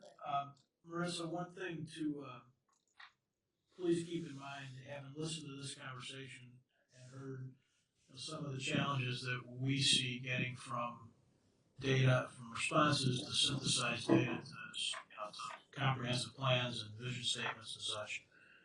Those opportunities that you see to give us context are super important because we don't know what to do with it otherwise. At the risk of sounding like a jerk, a lot of this stuff is exactly what we would have expected. So what did we learn from it? I bet a lot of stuff if we had just a little more drill down. Yeah, definitely. As I said, we're so happy to share a lot of that raw data, and especially from the pop-ups, like what were the responses to specific prompts. And to the survey, there was also some open-ended questions that I think had a lot of good context there that we gleaned from. So we'll be sure to share that with all of you. All right. We do not have a large audience, so if we have a couple of questions along the way, just remember, please, we're not debating Marissa, but from the audience, we're just getting stuff into the record, and if there's stuff we can answer later or do differently, we'll consider it. Understood. This is a simple question. Maybe. In an earlier meeting we were here before, you were talking about the businesses, and there was a less than robust response from businesses, and that you were going to reach out to different businesses to embellish the feedback. And folks that I'm hearing from say they didn't hear anything. We're curious about what businesses you reached out to and how they responded. Okay, thanks. Thank you so much. So I know initially, I think what I was referencing in the last meeting is that we initially in the business survey had a lower response rate, and then worked with staff and the communications team to push out the survey and saw that there was an increased response. So I'm not sure if I should defer to staff in terms of what they did as communication partners to promote the business survey. But I will say that we saw an uptick and responses from both business owners because they did check that box, and then customers and others because it was a public-facing survey and anyone could choose to take that track. I think just know, Marissa, that you heard a couple questions here about what percentage of the business owners were actually participants in the business survey. as was mentioned, we've touched before that we were a little underwhelmed with response there. So a couple of things important long term is continuing whatever efforts might be out there, as well as quantifying what those efforts were. At some point, you can't make a horse drink, right? But it is important and incumbent on this body to make sure that we collectively did everything we could. So, as in the future, next time we're talking again, probably quantifying some of those efforts would be a good thing. Sounds great. I will note that we had, that there were 38.9% of the who self-opted that yes, they do own a business or a member of the business community. So that's a business owner, operator, developer, or other involvement. That was 80 responses. And then 61%, 120 responses who said no. So I'm assuming was kind of the community at large who had access to the survey. So 80 businesses? There were 80 businesses, yes. We also asked in the survey what business they were and had quite a few responses there, noted of which businesses or business owners participated. But that was also a voluntary, like that they could write in their business name. I'm curious to know the breakdown of downtown versus Yeah. Jumped right Yep, out, didn't me it? too. Yeah. Downtown versus not downtown. Right. Yeah, if that's possible, that probably would be interesting. Yeah. Right. Right? Yeah. Thank you. Okay. Is good? Everybody good? All right. Stan, you gonna continue with? Yes, we're gonna move to Josh now. Josh- Thank you, Josh, Marisa. hide behind me here. Thank you, Marisa. Yes. Thanks, Marisa. Thank you all.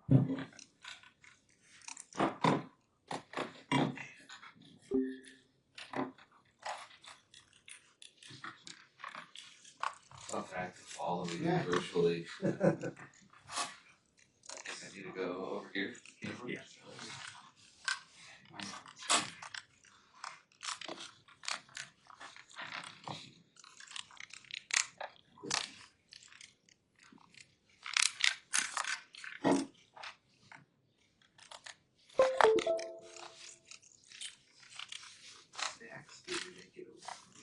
Yeah, I was just thinking the same thing. I was noticing that too.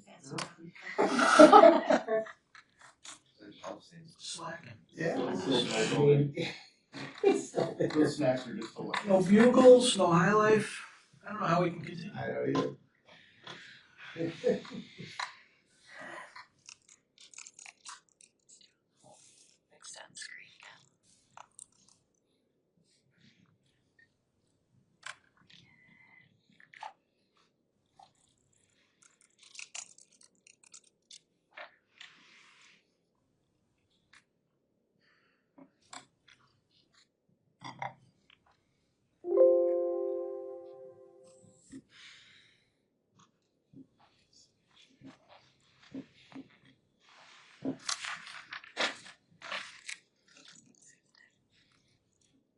While we're waiting, one thing that I was just gonna say that kind of bridges the gap between Marisa's stuff that she presented and what we're gonna go over here.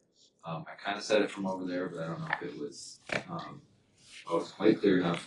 When we get to plan layout and laying out the document, these key themes, even as they continue to be refined, they have a place in this document. And so we're not necessarily in the vision trying to capture every single thing that we heard in outreach. The vision statement is the vision statement for the plan. It represents a variety of ingredients from community outreach to some of the smaller conversations, working with staff, working with you all, best practices. That all goes into the vision statement, and these key themes should still have a place in the document. And even the council conversations, if that's something that we need to have a call out box or show how these different things sort of thread all together. Part of that is working with the All Together team. Part of that is going to be document design to show how this all sort of threads together and builds up to the vision statement for this this comprehensive plan. So I'm really glad that All Together's helping us synthesize what's been a great program and feedback, and is going to continue to help us do that.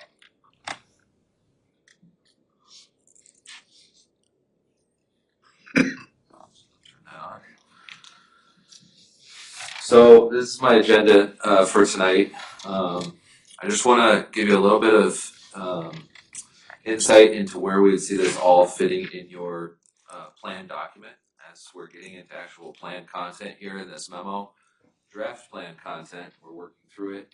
All of this is in draft until the plan is adopted, but I want to show you where this could start to fit in the plan and how these things all thread together. Spend a little time getting some feedback and takeaways on the vision statement. We'll go over the goals and see if you have any comments or discussion on the goals and some of the key recommendations. And then the land use framework, which is the future land use map. I'm not going to hit on every single land use, although we can talk about any of them. But I wanted to show you just two specific areas of change for kind of consideration and discussion. So how does this fit? This crazy diagram, this is why I'm not the person who lays out the plan, but you can see, these outreach themes, the guiding DG, the connection between the four plans, those are kind of going to thread to the vision, the overall vision for the comprehensive plan, which is also going to touch on the other plans. They inform the goals, they inform the policy and recommendations, and they inform the actions of the plan. So this is what a typical plan structure would be. Again, we're not married to this, but this is based on what we're doing here. This is ultimately how this document's probably going to be set up, sort of your table of contents without having all the content ready. Introduction to the document, a community profile where we're synthesizing some of the high points and key takeaways in a much more concise way of the existing conditions memorandum that we produced. What are sort of those key data points? We do different things with how we represent that data, so it's just a few pages in the plan instead of a 100-page existing conditions memo. And in that community profile section is where I would anticipate a summary. Often in our documents, we'll call it a summary of community outreach. I think it's going to be more robust in this document. It's going to reflect all this work that Altogether has done, and it's going to really set up the vision, the core principles, the goals, what's contained in this document, and the land use. So really what we're talking about tonight is what's encompassed in that orange box, the vision and the goals and the land use portion of the plan. I guess before I move on, any thoughts or questions about? So the vision statement, what is a vision statement? It's an aspirational narrative. It depicts the community's collective desires. It really is the foundation for all other portions of the plan. It's the centerpiece of the plan. It's kind of the turning point. If you remember from our earlier conversations, we talked about any good planning process needs to really just do three things. It needs to ask the question, where are we today? Then secondly, where do we want to go? And finally, how are we going to get there? So we're really firmly with the vision statement in that where do we want to go portion of the planning process. One of the ways that sometimes I try to get people thinking about the vision statement, if you had like a time machine and you were able to stand in Downers Grove in 2045, what would you want to see as a result of the comprehensive plan? That's kind of what the vision statement should depict, and how it should be written. What will Downers Grove be 20 years from now? I think the mayor mentioned that this is a document that you'll be using over the next 5 to 10 years. That's right. But still, as a long range planning document, the horizon we're looking toward is 20 years in the future. So what would we want to see as a result of your guiding documents? I was debating whether to read the whole vision statement or not. I talked with staff about this. The more I think about it, you have the memo. I think I'm going to just hit on a few things in each section of this vision statement. And you can start to see how it aligns with those different sections and elements of the comprehensive plan. So up front, we established that we're talking, this vision statement is for the comprehensive plan, but we're also touching on all 4 guiding DG plans. Continuing the tradition of excellence, a village that's known for diverse and well-maintained neighborhoods, premier regional and local commercial choices, a strong downtown, commitment to sustainability, accessible and attractive open spaces, safe connectivity for all road users, and an array of quality municipal services and amenities. The second paragraph, which really is about housing and living in the village, appealing to seniors, young professionals, new families, really anyone who wants to call Downers Grove home should have the opportunity to explore that here.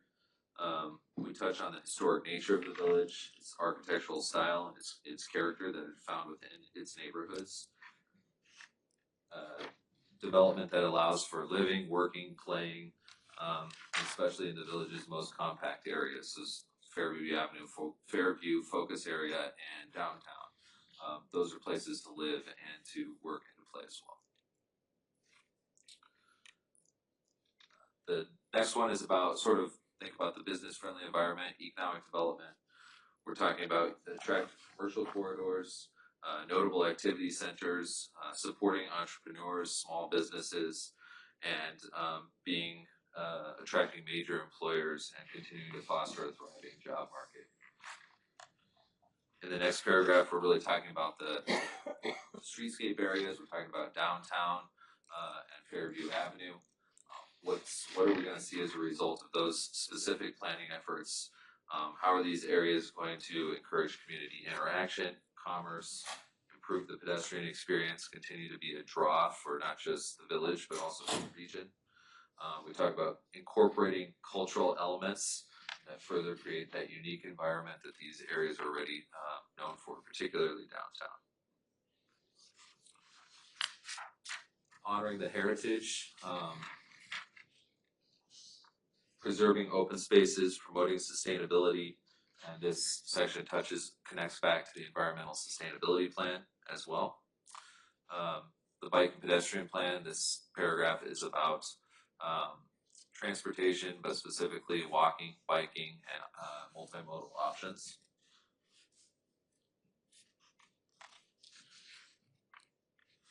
And then to wrap it up, community facilities and services, about making the village the most attractive and safest community in the region and a desirable place to raise a family, strengthening the community's resiliency. And then overall, we wrap it up discussing a welcoming community, a strong relationship with those community institutions, and inclusive cultural excellence. So a couple things. We did work on some revisions with staff. We sent this out to the full sub-consultant team to get their input based on what they've heard. Obviously, even though we've taken in a lot of information, House Levine hasn't been there at the table for every single conversation. So this went to GZA, Baxter and Woodman all together, and Hitchcock to see how what they've been hearing would fit into this. So that's reflected in this vision statement. And then we also looked at the 2017 plan that you mentioned. One of the questions that staff mentioned is what has changed between this and the 2017 plan.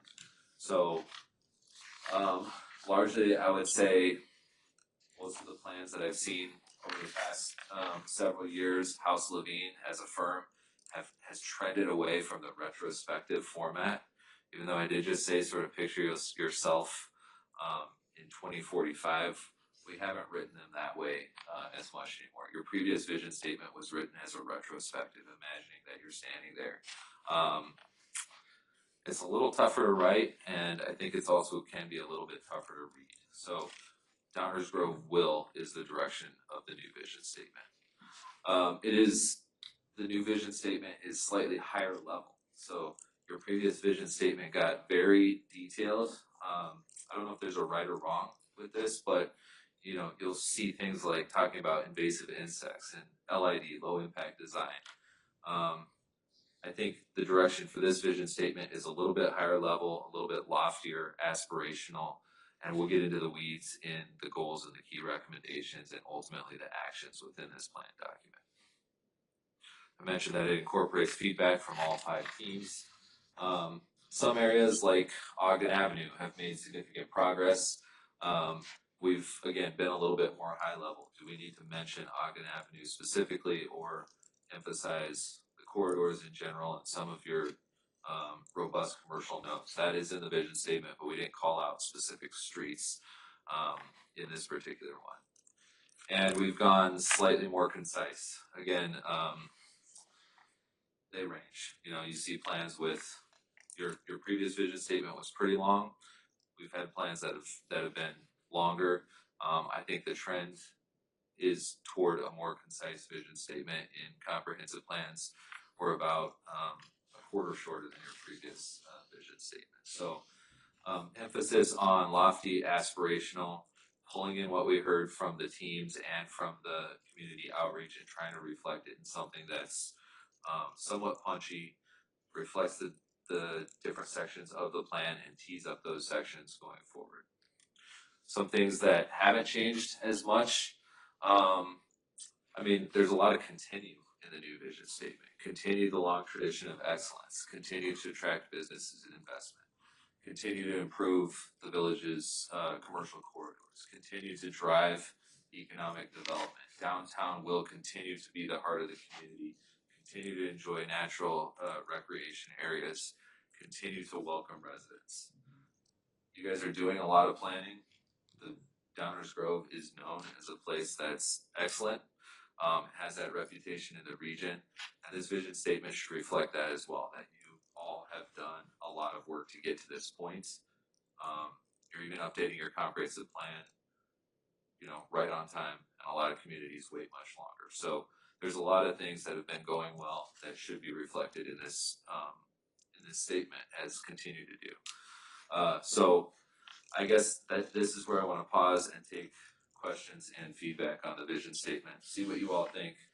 Are we basically on point? Are there some things that you would want to see that you don't feel is reflected in this sort of pivotal, lofty, aspirational part of the plan that we want to make sure that we gather and get in here? Is there anything that we want to take out that you think shouldn't rise to this position in the plan? So I'll listen. Thank you. Don't just listen, be ready to back and forth. I'll do that as well. So this is the part where there's no easy way to do this. This is a pain in the neck. Because we got 7 people, 6 of us tonight that have to wordsmith the document. And so this is what I was kind of alluding to earlier. This may or may not go fast or slow or easy. So I think probably we just need to start in, and I'm thinking go paragraph by paragraph. That's, you know, I at the risk of repeating myself, for those that are watching this meeting later, perhaps, you know, this document is used by village staff daily, by village councils at just about every meeting. There's a decision that we have to make. There's usually some reference to whether it does or does not comply with our comprehensive plan. It has been used historically to support big decisions the village has made in terms of long-term planning for infrastructure and debt issuance. It has been used to support decisions about legal choices. It is a document that is handed out to people who come here and say, I think I might want to build a building or buy a property or start a business. So it's worth, all that's to say, it's worth whatever wrestling we have to do tonight and get it right. So does anybody want to just start in? I don't know what everybody else did. I see Mike's got a bunch of notes. I have a bunch of notes. I'm assuming we probably all did. So let's figure out how to get those into something we can all live with. Paragraph by paragraph sounds like a good idea. I agree. You know, and I'm glad you mentioned wordsmithing. I mean, this is really important. Like, words really matter here, especially since we're trying to be more concise, right? And you know how those words are interpreted going forward to justify or not justify something. So If I can, I would also just add on top of this document being used for decision making on a daily basis. Part of the reason is it reflects the voice of the community. So we just had all this engagement, we're getting feedback. So it's very important that what the vision and beyond is a reflection of that culmination of feedback and ideas and vision, so that we can make those, us and future councils can make those decisions with some security that the public had a lot of voice in this as well. before we get into word by word, can we maybe, if anyone else, I have a couple overarching sort of comments. Go ahead, as long as you just start. Okay, so, the idea, the sort of the retrospective narrative versus the Downers Grove Well narrative, I actually kind of preferred the original narrative. I found it easier to read, if you will, versus this sort of like bullet pointed list of things. And to me, that felt more aspirational. It just the writing. So that just one comment. And whether or not everyone agrees with me, I don't know. That's how I felt. And then I also felt like there ought to be more tie-in to the elements of the plan of the work that's being done. So in the part 3 of 4, where it starts in that second paragraph, which starts guided by the bike and pedestrian plan. If we're going to do it in this fashion, I kind of would like to see that as a template for some of the other paragraphs. So you're starting off right away with this is tying into this, right? This is where this statement is coming from, and so those are my two sort of something that mentions the bike and ped plan, or the streetscape, or sustainability, or the comprehensive plan in general, but more of that. So those are my two sort of overarching comments. Yeah, I guess I had the opposite reaction on some level, not necessarily with regard to the retrospect, excited to go back and look at the 2017 plan, but it didn't dawn on me that it was kind of flipped on its head until you brought it up tonight.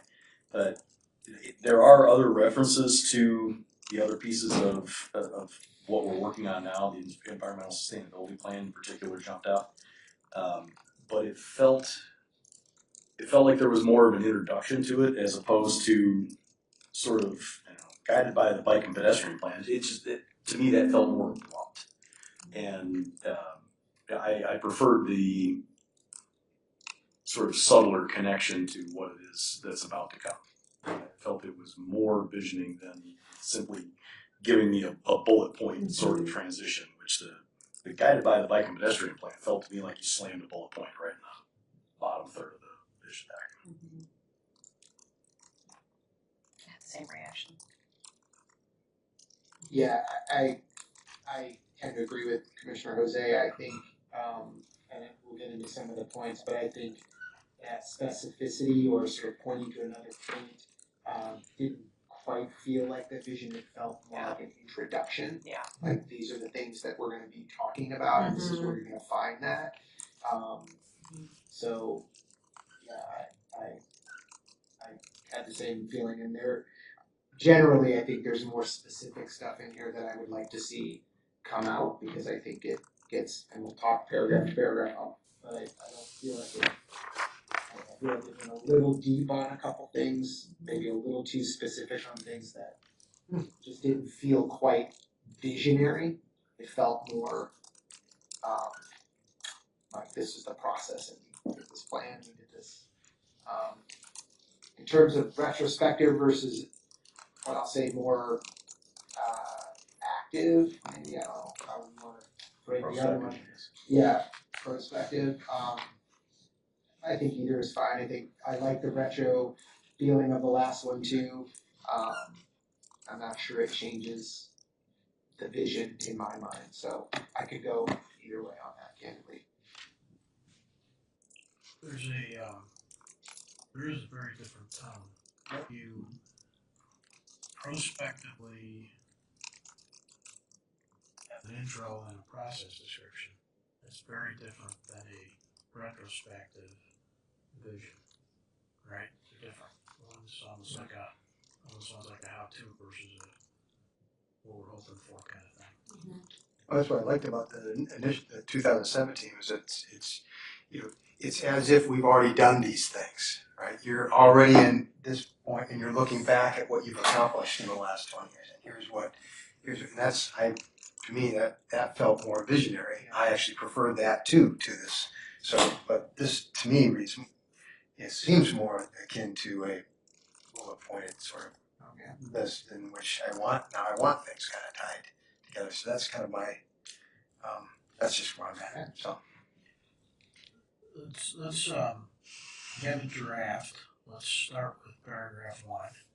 And everybody keep that differential in mind. We could get to the end of the thing or halfway through and say we feel like we wish it was way different. Mhm. So, why don't we just start with the first paragraphs? Anybody have any comments, edits, suggestions? I didn't care for the characterization strong downtown. To me, that felt bland. I was thinking vibrant. I'm open to other ideas. Yeah. Vibrant. Yeah. I like it. I agree. Wish I had caught that. So basically everybody's saying Yeah. Sure. I got this, Mike. I would also like to see something about the community and humans. We just talked about in the last engagement survey reflection about how community and people were such a big part of what people love about Downers Grove, and I feel like we're kind of lacking that in this first paragraph. So I would like something, related to, looking for a diverse community, or, something related to an inclusive and welcoming place where community members feel that they belong, kind of those things that we've been talking about all day today. Yeah, everything here is a thing. A thing or a place, not a Yeah, person. there's nothing about, the community that we built of people. See head nods. Is that everybody agreeing with that concept? Yeah. Yeah, I don't know what that looks like, but I think it should be there. Yeah.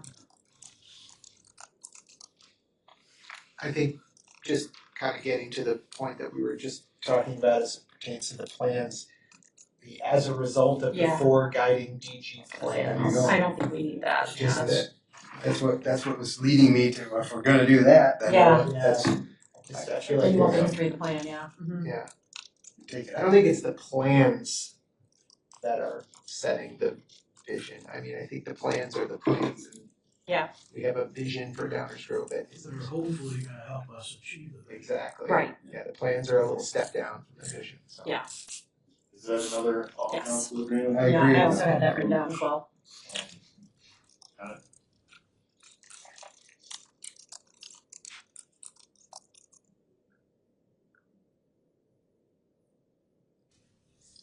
Other than that, I thought it was a pretty good opening paragraph. Okay, so it needs some addition, though, it needs some sort of commentary. We'll leave it to the people at Josh's team to help us write that. Yeah, It I needs feel some like, sort of commentary about people being our biggest well, asset. somewhere in Yeah. the first Yeah. sentence, Well it has said. grown to become home to 50,000 people and a model community. This is in the last paragraph, guys.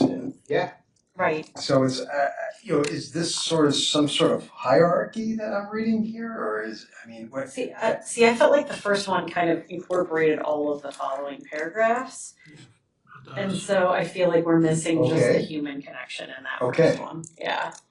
That was kind of how I took away Gotcha. the first paragraph. Josh, is that what you guys are intending? Because it does kind of set the tone for that, right? Yes. Yeah, the first paragraph is sort of the introduction to all of it. So And it's missing it's the not a people. one-to-one, but the rest of the paragraph sort of Yeah. should map back to the different things that this plan document is going to cover.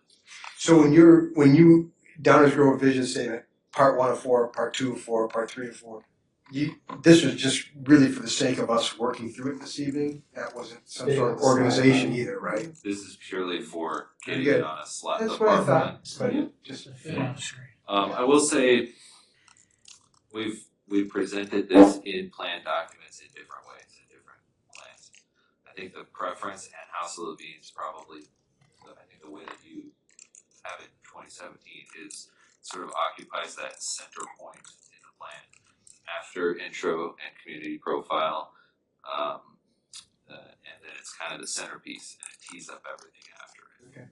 But we've hesitate to even say this out loud because I don't prefer it, but we've also moved, the vision statement for, we've stuck with this sort of intro paragraph as the vision statement, and then we've moved the vision statement for each chapter closer to each chapter. But it does sort of break out what should be, in our opinion, really a piece of the plan.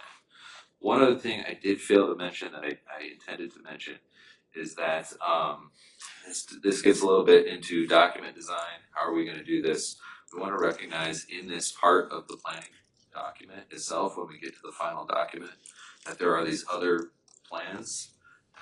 I know the bike ped plan and the sustainability plan will have a vision statement.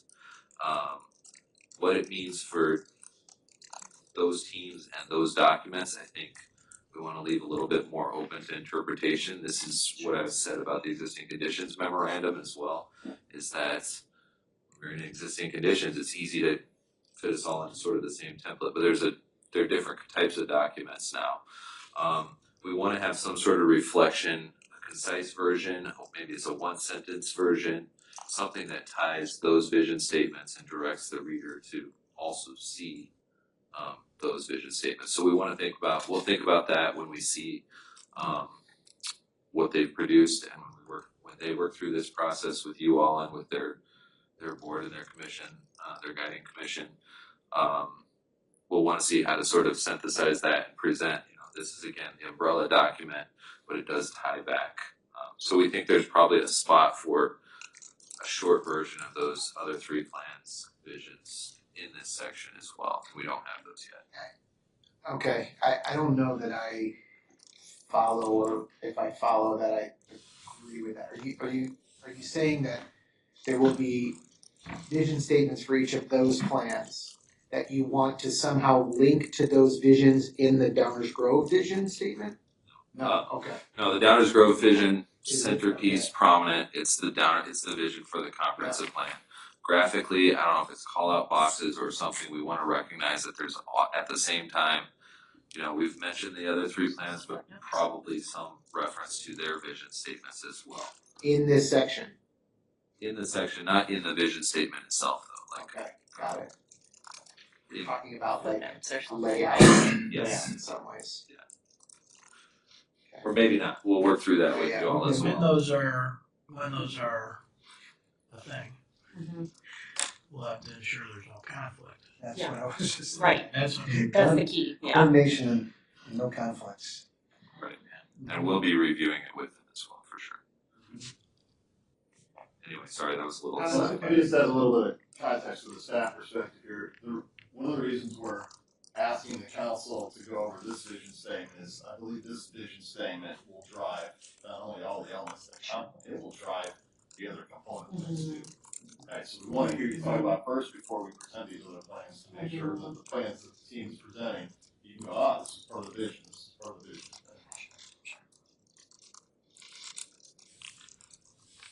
But are we sorry, No, but no, the vision statements that we plan for that we are writing for the other plans, we're not necessarily saying that we want this vision to refer to those.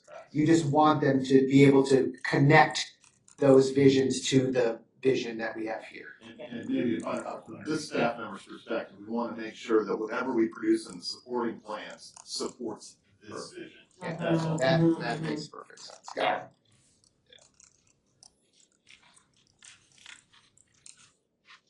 Alright, I can't see Dave, so everybody got the notes right? You got it right? Right, so in the first paragraph, we have agreement on the idea of a vibrant downtown as the word of choice, and more about our community and people, right? Diverse community includes belonging, about people, not things in the first paragraph. As a general rule, we're taking out the as a result of guiding DG and that kind of stuff, right? And then we've established that the first paragraph of the multi-paragraph vision statement is supposed to be an introductory, all-encompassing sort of bottom line up front concept, right? That's what I have so far, Mayor. It should include the people. the human beings. The people, yeah. Yeah. Got it. Okay. Paragraph 2, everybody good to move on to paragraph 2? Sure. Alright, paragraph 2, anybody wanna jump in with their thoughts? I'll kick it off. The first sentence,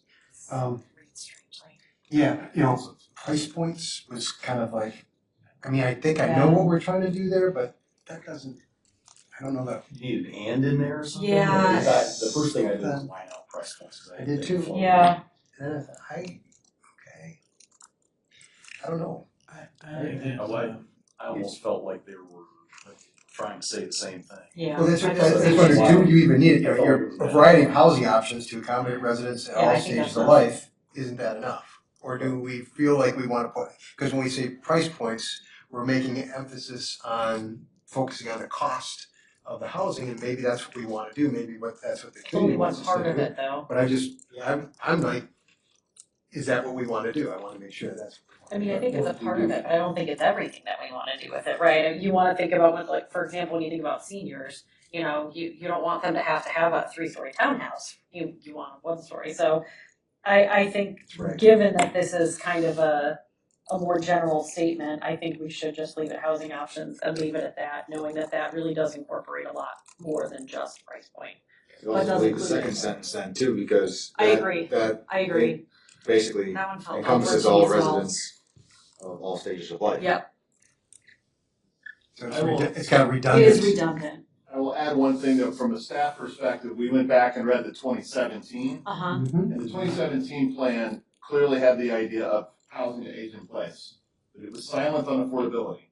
Sure. So we are asking you, do you want a concept of affordability in the vision statement?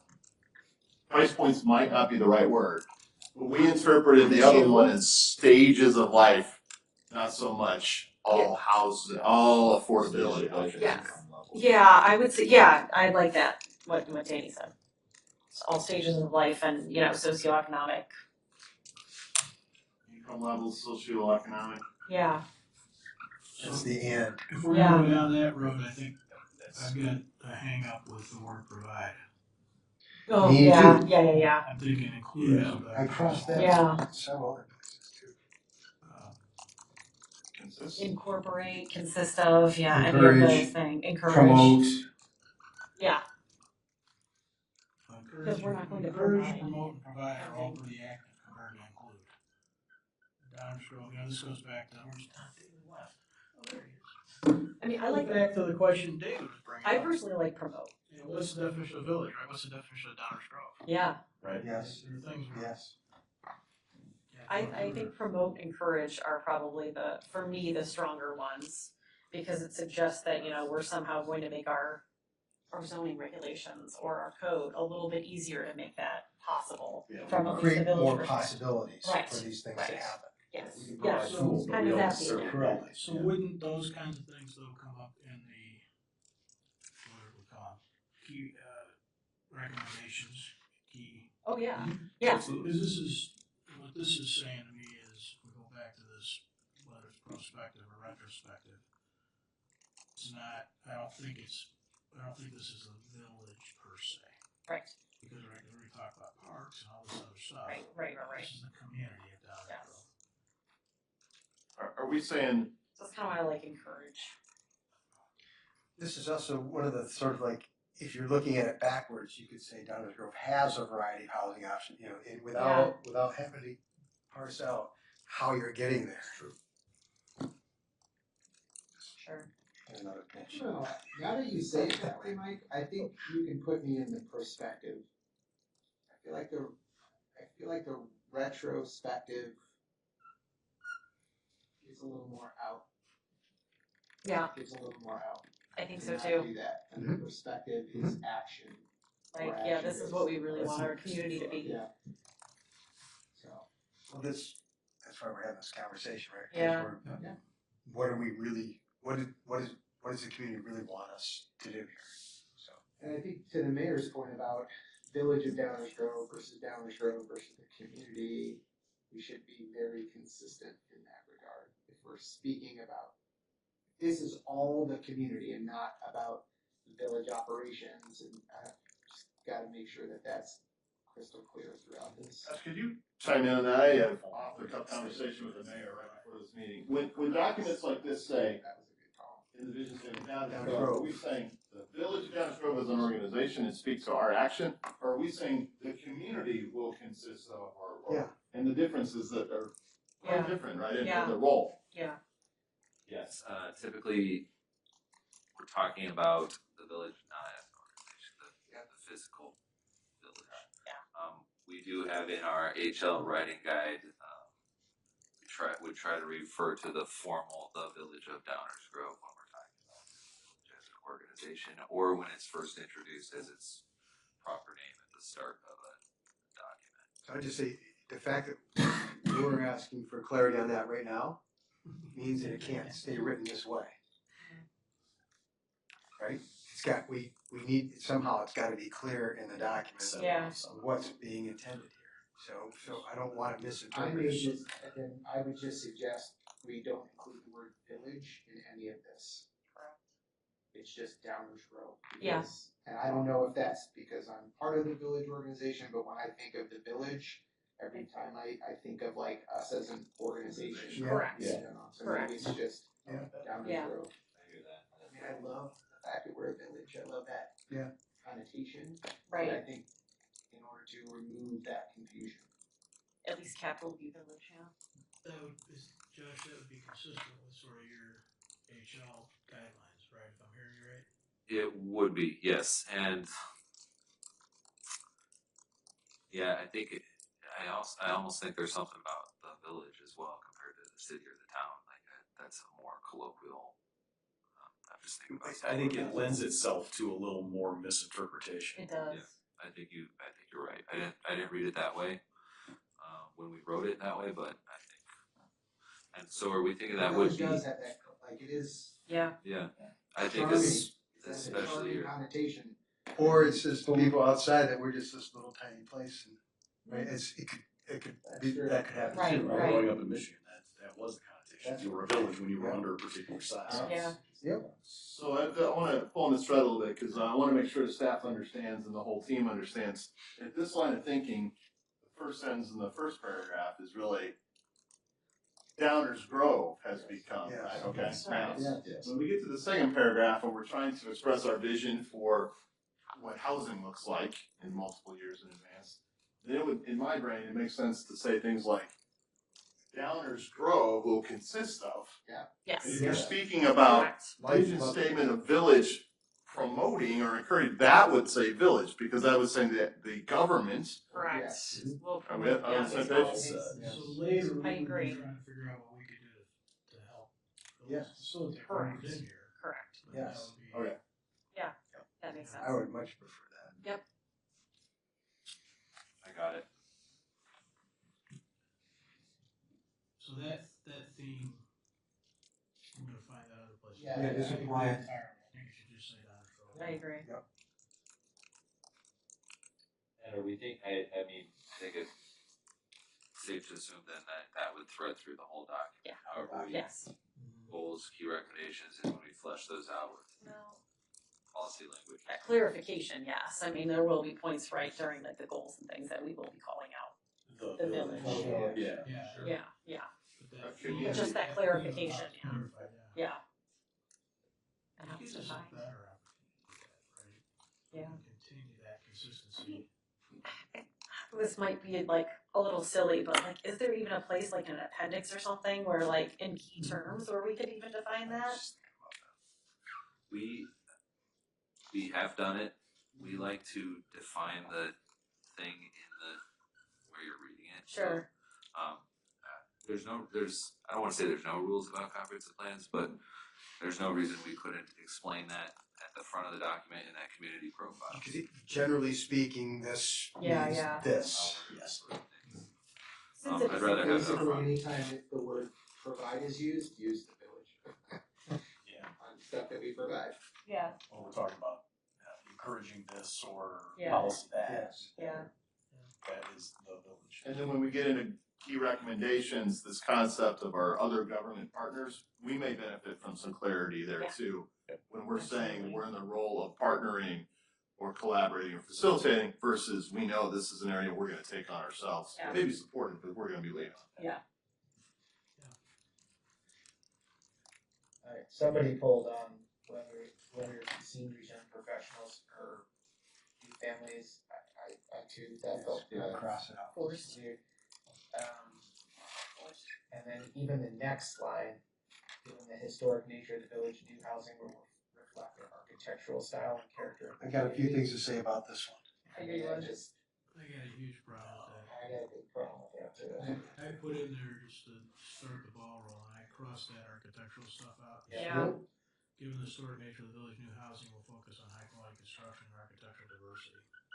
I don't know if that's right or not, but if you look across, one of our cool things is the fact that we've got a lack of consistent style. Yeah. Except, we do have historic areas. So with brand new modern mixed right in. Yeah. That's kind of the beauty of it. Right, but have those brand new moderns been in a variety of architectural styles? Because I feel like there's been somewhat less variety. Could be. Yeah. And should we? That's one of the complaints. And I also wanted to. We shouldn't just be talking about new housing here, but renovated housing as well. Yeah. When we talked about our design guidelines, we sort of avoided the word style. Yeah, I picked up on That's that smart. as well. Yeah, right, exactly. Yeah. Stuff would already, Yeah. In the previous plan, didn't we talk about it as diverse housing stock or something like that? Yes, we do. Yeah. Yeah. But I guess having just suggested we scratch that, I think there is a sentiment there that we're just trying to be reflected. This is where I was going to, right? So character, right? The character of the, and some people, feel that some things that have been done don't fit, and they don't like that. So whether we're talking about, scale, or we're talking about an archetype, Diversity that we want to leverage here, like I feel like that. That's that, yeah, we're just talking about diverse housing stock. Yeah. Oh, that you just said. Yeah. diverse housing style. But I think you can work that in with the idea of the character of a neighborhood, right? Yeah. Annie, what do you think? You're out there seeing these houses all day long. Yeah, really. Well, I don't think we should be, saying that it should be all like the same architectural style. I think, yeah, given the mayor's point, like, people should be able to, build whatever style house they want. I think that adds to the character of the communities, seeing different style houses. I like seeing, some of these newer homes in these older communities that, it changes it up a little bit.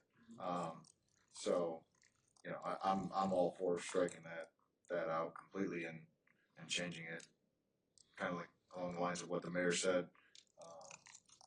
to encourage different architectural style. In some ways, like when you get that diversity, right, you kind of just like see the progress of how things have changed over it's good to have, the historic homes, but it is also good to see how styles have changed, right?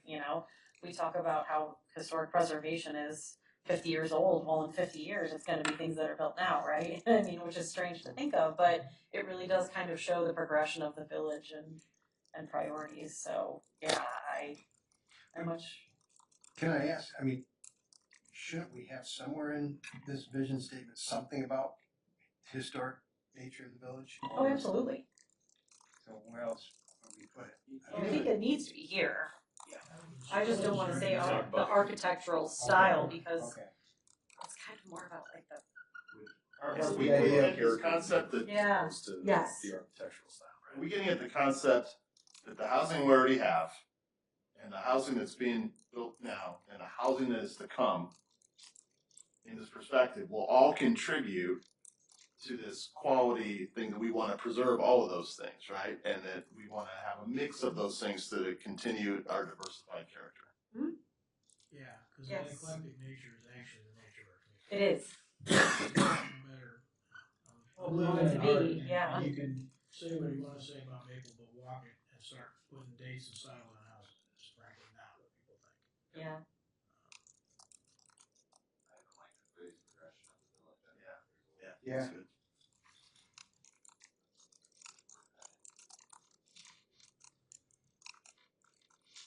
Because again, on some of these older homes, it'll be much harder to incorporate some of our newer environmental sustainability features, right? So, you can kind of value the history while still looking at the progress. Is architectural diversity, or Greg, what did you say? You had a word too. Diverse housing stock, I think is how we. I think that's how we that's refer what to you it said in the before. last Those plan. two phrases, how would you react to those two phrases? You just put put your architect hat on. I think diverse housing stack's probably better. I will, Stacks on the transaction. Is, but And that, now. diverse it's not housing that- because options, came I up mean, with you a could better find way a to different say it. word. just diverse It's housing, like, come up with a better way to say it. What was yours? diverse housing. You can just Architecture. options, Yeah, right? Options, right? Just something basic, yeah. Is it important? It sounds crazy to be spending this much time, but we're gonna put this out there and Danny's gonna take it to some client and it needs to say what we mean. Yeah. So I will say though, when we go back to It's kind of Cold. a lot, I'm assuming, when we said that a lot of what we're putting in place here is the result of the engagement process we've been through. And, you know, people were saying they want to preserve, they want to protect. You know, it's the thing that we're speaking about tonight as a benefit. You know, that eclectic style, the variety of housing styles and types that we have in town that we see as a plus. You know, people don't like change. So We wouldn't be seeing them if there wasn't an interest in it, right? True. I'm just pointing out, I'm not sure what I'm saying. All I'm saying is I feel a little bit like though I'm not going along with what we've heard from some of our constituents in terms of, I don't know how to better capture that. But if the vision statement adds some qualifiers to what we mean by diverse housing and diverse housing options in terms of styles and affordability and aligning with income, and if we describe that all in a way that contributes to positive impacts on the character, those are the kind of things that I don't know how to word it. Scale as well, right? I mean, and because we have situations where we've got enormous homes next to small homes as well, and about that. So This is one that, you know, I was usually write down people's initials and there's been a lot of stuff on us here. Perhaps we'll take all these things we have and kind of come back next time and try to. See, but like I said, like I think that enormous home and that next to that small older home contributes to the. I sell it all the time when I'm meeting with people. I mean, that's one of the qualities of Downers Grove. That's a real plus. That we can do this here, and I can't do that everywhere. I can't. There's other places. You don't want to be the most expensive home on the street, right? You know, Downers Grove is a place where you don't have to be as concerned about that because we have this diverse. It is a plus. Yeah, it's a plus. I agree with you. Because these families that are moving here from out of town, you know, larger families, they want to build a nice new house, but they want that charming neighborhood vibe. So And then they choose neighborhoods. You also have the people that want to downsize and still live in Downers Grove, and they want a Yeah. small home. Yeah. And that's here too. Having that variety. And we want, so this is maybe where some of the preservation comes in, right? That we don't want to lose all of that that we have to more new homes. And That's why we want to ensure we have diverse housing. Yes. I told you I like that best. So, I struggle with that sentiment a little bit though, Mike, because, you know, what one person is gonna deride as the new McMansion in the neighborhood is somebody else's biggest investment in pride and joy, right? I mean, you build them all the time. I get it. So, I don't know, yes, we want to have a diverse housing stock, yes, we want some of these smaller homes, but every time somebody invests in, upsizing one of these houses and making it larger, it's an investment in themselves and in our community, and that's positive. We shouldn't necessarily see it as negative. It is, but if I'm a senior citizen on a fixed income and my property taxes keep going up because the property values keep going up so much, I see it as an issue. I would see it as. I mean, you're right, yeah, that's different. I know. Which paragraph is that? So let's stick with this and let's stay focused here. So Dave, you've heard enough to help do some rewrites, but what we haven't talked about is the last sentence in this paragraph. There's, so I think, Dave, you're gonna take and re-synthesize this for us. And I'm gonna, without trying to resort the whole thing, housing diversity, hearing things like age, size, style for all incomes, for all people, And that housing diversity contributes to our eclectic character, and somewhere in this is this concept of high quality. Yeah.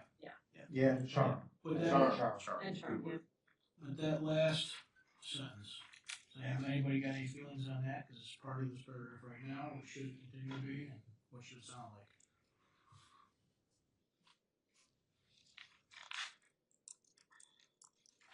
I mean, I think there's a place for encouraging new mixed-use developments. It's something we haven't done a lot, but it's just hard to say where that belongs, because if we're talking about walkability, that kind of feels like it goes somewhere else, or, you know, I struggle with this one a little bit. Well, it's the where it belongs, it states villages' most compact areas. Yeah. That says TOD to me. Mm-hmm. Transit oriented Mhm. development. Sorry, Yes. around the train station. Mm-hmm. Yeah, Maybe you should say that. but I don't think that's If we're- if we're- necessarily if we're what it even means have based on this. our land use plans. You know, Yeah, you're right about that, because there are clusters of multifamily in other places that are walkable to places like Jewel. I wonder if we make it kind of more of a general saying that, you know, we also, not encourage, but again, you know, we wanna make sure that we provide for opportunities where there can be mixed use development. Because there's a benefit to that, again, as we talk about stages of life, right? If you are somebody who is on limited income or has a disability or, you know, can't get out and drive much, there's a value to living in an area with mixed use development, but it's not necessarily by transit. So I think making some sort of statement that that this is a part of the housing options, but maybe not make it so specific. Josh, were you Like, I don't- intending it to be just housing when you say mixed use, or were you referring to mixed use beyond housing mixes? Well, no, I assume it's beyond housing mixes, but knowing that this is in the housing area. This paragraph is about housing. Yeah, stating that, you know, mixed use development is a benefit to people who are, you know, accessing the housing there because potentially they won't have to worry about driving or, you know, other difficulties. But just the way it's presented here doesn't feel like it fits you here. took that most compact areas out. Yeah, Mixed use development neighborhood. yeah, encouraging walkability, yeah. Encouraging walkability in neighborhood, but See, I guess I was reading it and I was with you until the very end, because I think that's why it fits here. I think it fits here, yeah, but I still struggle with that and the second half of that statement. I think one of the I don't know. things we were trying to get at was that, or that there could be more residential in the downtown, or that's an important component of a downtown, or Fairview, or the area around Belmont, but we would be interested in seeing those areas be more mixed use if they are gonna be residential, not just residential. Also the 75th Street, so take it the other way, right? Right, I was thinking about Area that too. It's currently not residential and maybe could be plugging some in. Yeah. So we're starting to come up with Which is this. not one of the compact areas. see, what if we just remove that most compact area? See, I agree with that because there are different opportunities for mixed use development that aren't necessarily in some of those compact areas. We're saying that our vision is that we will have areas of mixed use developments Yes. throughout the village that will enable living, working. It's not saying Yeah. that every place has to. To encourage walkability or, I mean, yeah, but I would make it a little bit just more generic. Because even some of our less compact areas are Yes. mixed use and walkable. Correct. Yeah. Okay.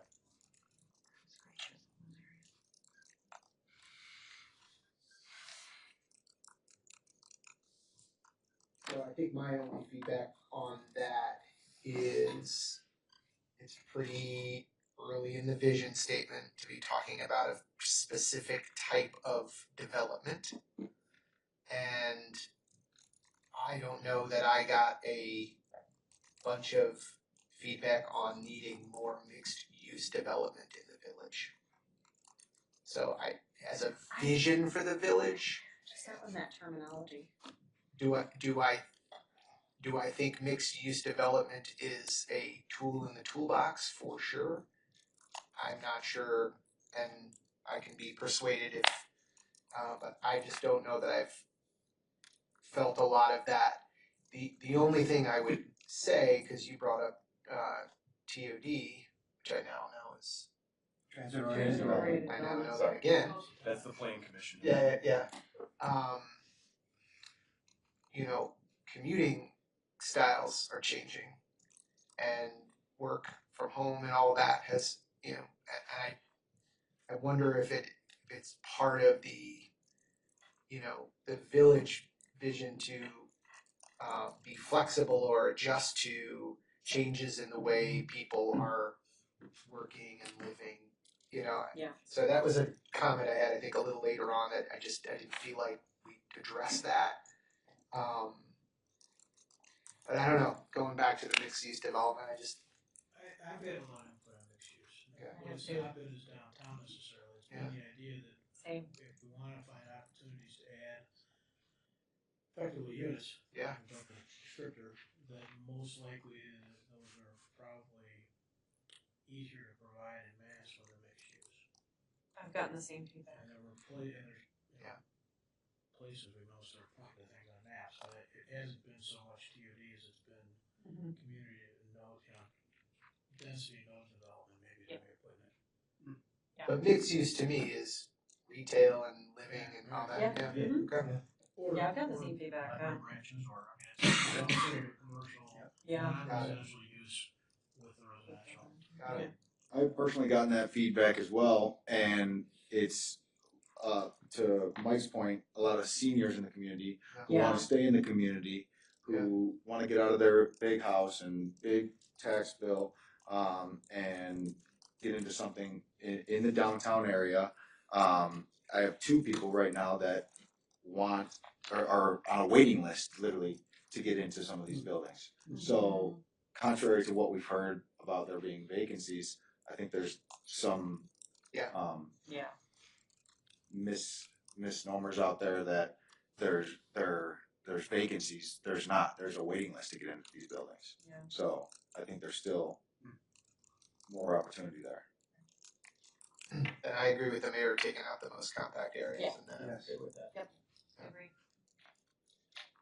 So just from a, content standpoint, Dave, you've got enough to rewrite that whole thing. That whole paragraph will be different by the time we see it again, but Yeah. it'll be something like what we all just talked about. I just looked at Josh, and we got that. Your notes, my notes. On the video. All right. Alright, move on to the next paragraph, Stoddard's business friendly environment. Thoughts, suggestions, comments, strikes. We have a whole lot on this one. I thought that was great. Yeah,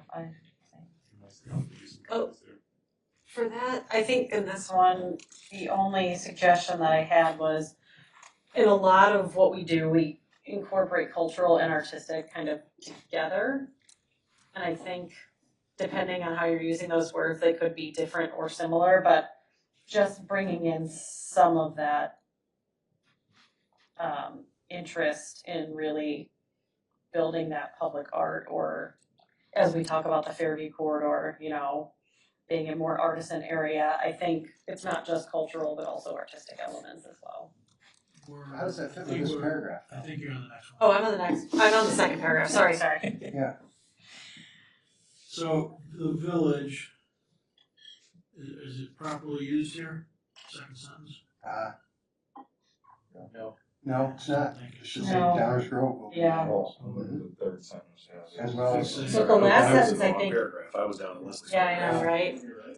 Yeah, sorry. Top paragraph on this page, Everything should say Downers Grove. third paragraph. But what about the last sentence?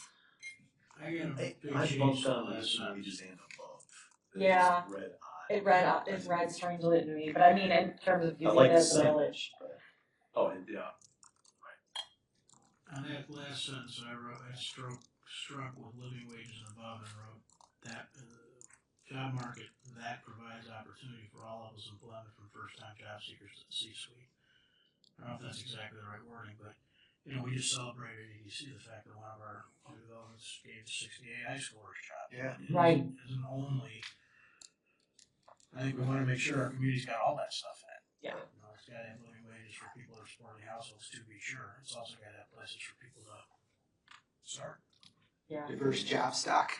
I was gonna say, We just like stock. we just say fostering. I mean, thriving I was gonna go I back to the know. word diverse because we. I think if we just before, ended diverse fostering a economy. thriving job market, like, do you need Period. anything beyond that? This Yeah. period is more concise. Yeah. That says everything you wanna say.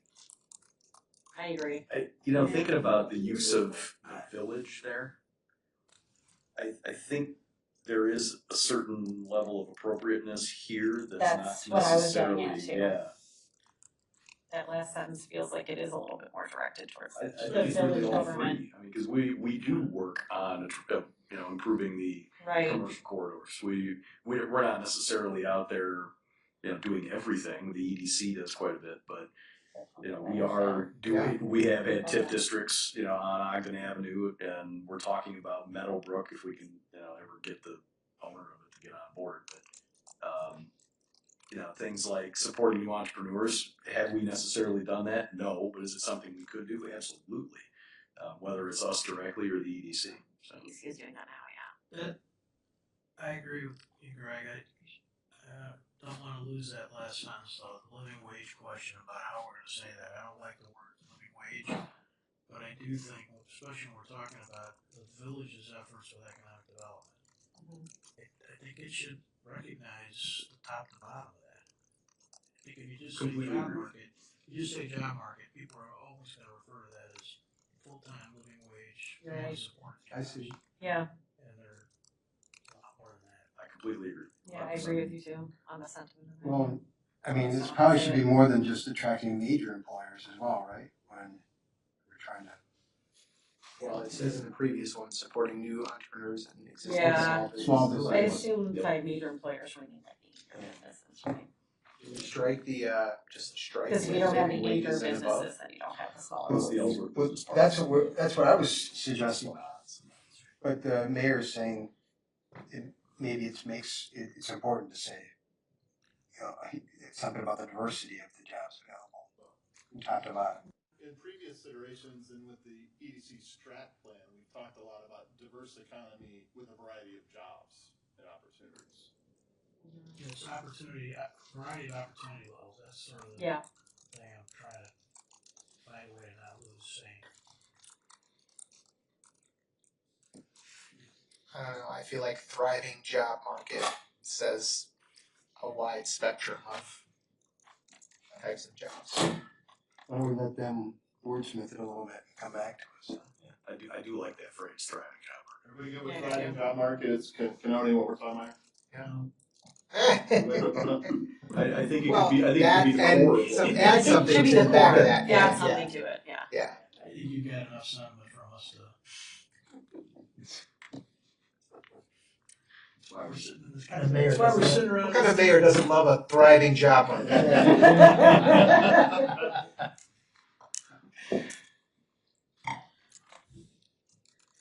All right, next paragraph. Good to go. Here's where my artistic comment lands. Why don't you start?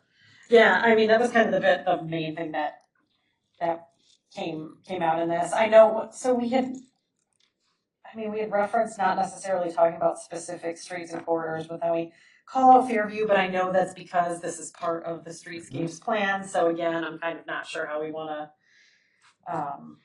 reference that, but because we did talk a lot about how we wanted that Fairview focus area, in 20 plus years or whatever, to be kind of more of that like cultural and artisan area, I do think we need to incorporate something with regard to public art in this statement here.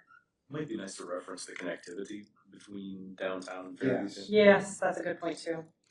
So before we do that, I would suggest we completely take out the downtown and Fairview focus area streetscape projects from this vision. That's what I was referencing in the first part of my statement. I just think that is far too specific. Yeah, low, yeah. What if we said these, I think that some of that sentence is important, what if we said these areas will remain, and then we said functional, innovative, and sustainable? I don't know, some of that stuff, that there's more than the streetscape in there. I Functional, know. Some of the elements. Functional, innovative, and sustainable, I thought was. Yeah. Oh, I don't mind it. Guiding principle. I don't mind anything else after, I just think talking specifically about downtown and Fairview focus area streetscape. Yeah. Perfect. Yeah. Yeah. That was that referencing. Yeah, I think you could still use the other pieces Yes. of catalyzing, Yep. functional, innovative, and sustainable street safety. That could be an element of what we're talking about. Yeah. And Let's not necessarily reference the plan. So Specifically, yeah. downtown and probably leave out the folks, whatever the name is, as they Right. come up to it. So the Right. downtown and Fairview area. East Grove. East Grove, right, whatever we Thank come you. up with. I know, I do like East Grove. Blah, blah, blah, blah. And then the idea of connectivity goes in here. They're well connected and they can be things, right? Oh, Let me throw a bomb on this. Okay. Just because that's what we're here to do. The very first thing is downtown Downers Grove. So, in this section, I feel like what my note wrote, the note I wrote was BNSF Metro adjacent commercial and residential districts. Because downtown is what it is, we all love it, we're focused on trying to improve Fairview. But Belmont Yes. is a station with a bunch of commercial areas that I think, Could be you can only do redeveloped. so many things at once, right? But Yeah. it's hard not to look at that and think there's opportunity. Absolutely. So saying that that's part of what we think needs to be functional, innovative, and sustainable, and a place where they revolve, that's part of this whole So thing. this is where we get transit oriented. That's a good point. So 2 things on that. Number 1, I actually at some point was going to pull in something from deeper in with the goals and whatnot, talking about obsolete or undesirable elder industrial buildings, which screamed Belmont and the Ellsworth Business Park and TIP district to me. But that's way too granular for this. Yeah. But that's all by way of saying that I like the idea of broadening this out. I do, however, like the idea of talking about downtown specifically, and I like the reference of it being the heart of the community. If we want to broaden out, fine, but This belongs here. this piece belongs here, and the way, and sorry Bob, but the way you phrased it is kind of clunky. I'm not the writer, I'm just trying to put ideas on paper. And what I'm trying to do is say that beyond downtown being the heart, the rest of this paragraph, I'd like future readers to think that we have those same thoughts about Belmont and the tracks as we do Fairview tracks downtown. Yes. So it's both broad and then it gets specific a little bit too, right? Because downtown as a heart is a key vision. Fairview revitalized is a key vision. Other areas that have similar attributes, having positive impacts is also part of this vision, right? Yeah, I mean, especially if we're talking about this as something that's supposed to be 20+ years, right? I mean, we're hopefully gonna be discussing Belmont within the next 20 years. Yeah, so I agree, I guess, and I guess it's wordsmithing, but I feel like if you're gonna address sort of the other transit areas with Belmont and Fairview, I think you have to, I don't know, there has to be a connection, because there's more to downtown than just that, right? I think there needs to be a connection to that part of the vision of downtown to the remainders, the other 2 spaces, if you're gonna include that here. In other words, it feels odd to be starting this paragraph about downtown and then jumping into talking about Fairview and Belmont. So to me, it's either you start with what those areas are, which is I think what the mayor maybe was trying to get to. Yeah. Or you start with downtown because it is such an important piece, and one of the sentences refers to its proximity to the train station, and then you can use that as the segue into the train station, the other 2 stations. So what if you left that first sentence pretty much as is, but then the downtown and Fairview area streetscape projects, you took that out and tried to replace that with something that sort of referred to those 3 stations, those 3 station names. Well, I mean, you could. Yeah. So I say no. I think if we want to bring up discussion about Belmont, I mean, that seems to be to fit in with, mixed use development will enable living, working, and playing, and that's another place where you can look at those kinds of things. This paragraph maybe it should, this is supposed to be visionary, right? So downtown Downers Grove and Fairview, East Grove. will be the heart of the community. I mean, I mean, how strong of a connection are we trying to make here? I mean, that makes a really, that's a pretty bold, that would be a more bold statement, right?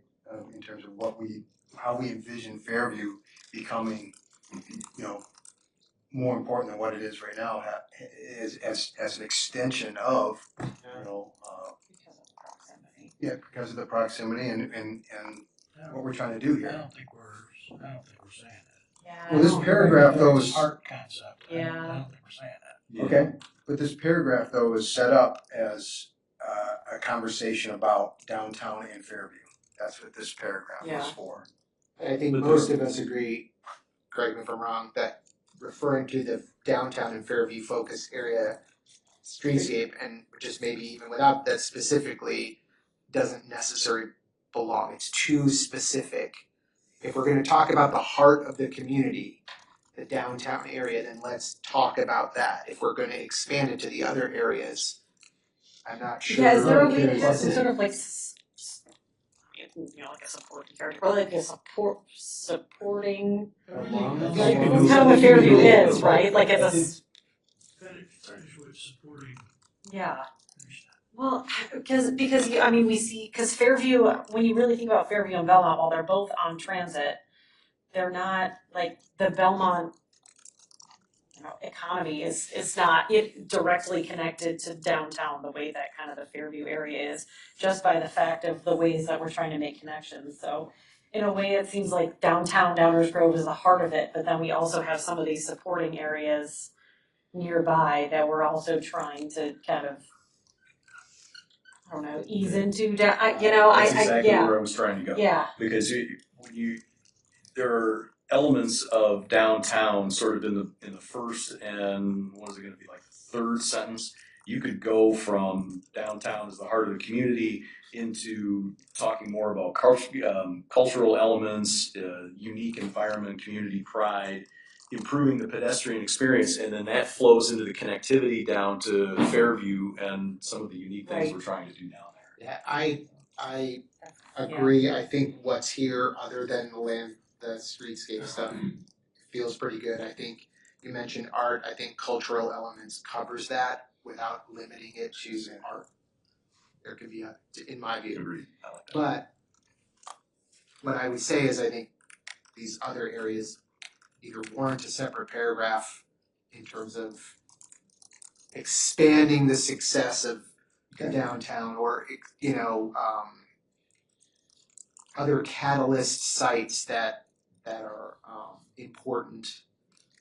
And I don't know, I feel like the 17 plan had a lot of those sites. There were a lot of, Fairview was one of them. That's Catalyst they sites. do have a lot of Yeah. catalyst sites, but that's I think they're very, very different.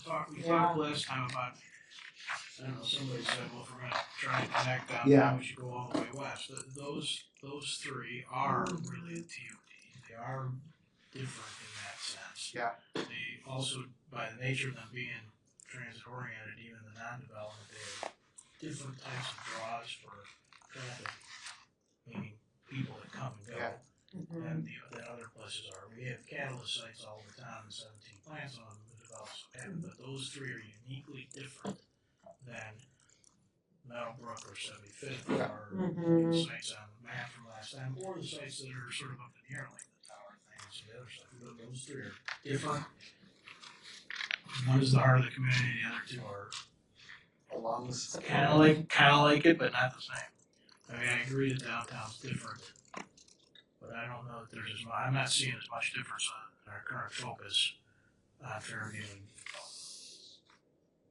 one from the other.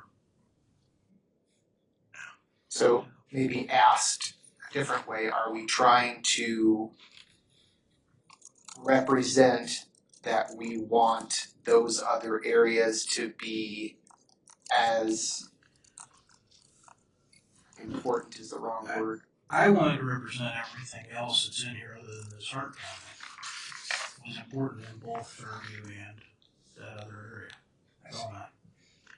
Except now that I don't know, I'm just kind of rolling with this. I mean, to Chris's point, and we had sort of those key focus areas in the 17 plan. Now we've got an actual Fairview focus sort of, it's that on steroids, right? I mean, it's its own downtown sort of plan issue. It's not quite there, but I'm spending an awful lot of time on it. We haven't touched Belmont yet. No, but this is a vision, that's an No, I get execution that, plan. but I think there needs to be a difference in how you talk about them, given the difference in the focus that we're putting on it, right? I don't think here there is, that's what I'm probably saying, maybe it's disagreement, is I don't think in this kind of a document, at this stage, that there is that kind of difference. We have a plan for Fairview, because that's the next one we picked. Right, but my point is that if we're talking, whether we're talking about 5, 10, or 20 years, the Fairview focus area plan is gonna take an awful lot of time to put into place, and it's gonna take a lot of effort along the way, which means it's probably gonna be the next comprehensive plan before we even think about, and that's what, 7 years down the road, before we even think about what's the Belmont plan gonna look like. Before we think about it, but a big part of what happens with this whole thing is that other people that decide they're gonna do stuff come and understand what we might want to envision. We're probably not gonna get in the next 3 to 5 years too deep into any of those other catalyst sites by our own volition. But if somebody would come, we would want to be in alignment with what we thought we were doing from a visioning standpoint. Sure, but I guess I would downplay it a little more, because if I'm gonna read in this visioning statement that we see Belmont on the same level as downtown and Fairview, I'm gonna expect to read that later in the document, I'm not going to. No. I will say, if I could, sorry to interrupt, but if I could just say, I think what I'm hearing, it's clear, I think it's clear to everyone, downtown's always gonna be special, it's different than the other two. I think the two other transit-oriented areas should probably receive treatment here.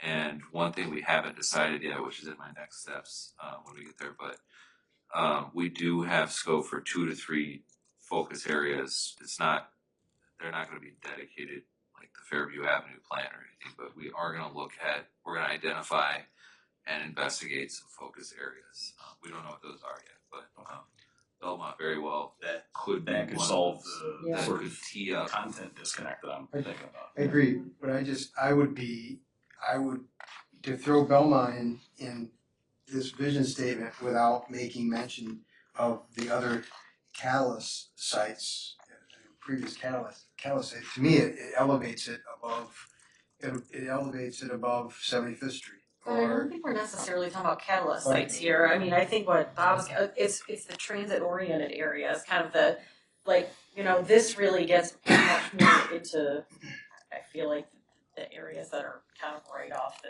right? And that was what the mayor was getting at, the transit oriented developments, because they are right off those train lines. They're just by nature going to be treated a little bit differently than some of those areas that It are was further ugly, out. what'd you say, clunky, it was ugly, clunky wording, but that's exactly right. It's the BNSF connection that makes it different than anything else in town. I think this is a paragraph about downtown and the other 2 transit-oriented nodes in the village which are critical. The 75th area also could potentially, we're not deciding that tonight, but could be another one of these 2 to 3 focus area studies within. Sometimes we call them sub-areas, but like where we're zooming in from the 30,000 foot level or whatever we want to think of village-wide, and we're zooming in, we're actually talking in the comprehensive plan about pedestrian crossings and marked, or we're zooming in a little closer into these areas. 75th could be one of these areas. Yeah, I understand about the transit oriented development, I get it, but you're elevating it above these other areas by putting it in the vision statement, by not mentioning the other areas. So Mike's making That's all I'm saying. a counterpoint here, I think, to that. I just Yeah. want to see where we are as a group, because Josh, I think, did a great job describing what he thinks the council said about this paragraph. Good with that general description, this is a paragraph about downtown and the 2 supporting areas that are connected via the rail line. Because there's just gonna be something you I don't necessarily see it that way, but if that's the balance of the council, that's the balance of the council.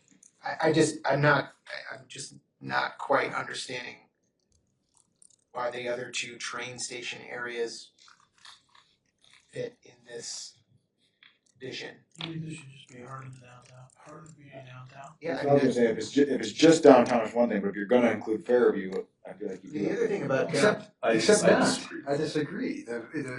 We're spending all this time on Fairview. We're trying to create the strong connection to downtown, Right now. make it feel like it's, so this is what we want to have happen in the next 20 years, right? It's gonna take So- 20 years to get it done right. And, you know, Yeah. would I love to see something happen with Belmont too? Yeah, absolutely.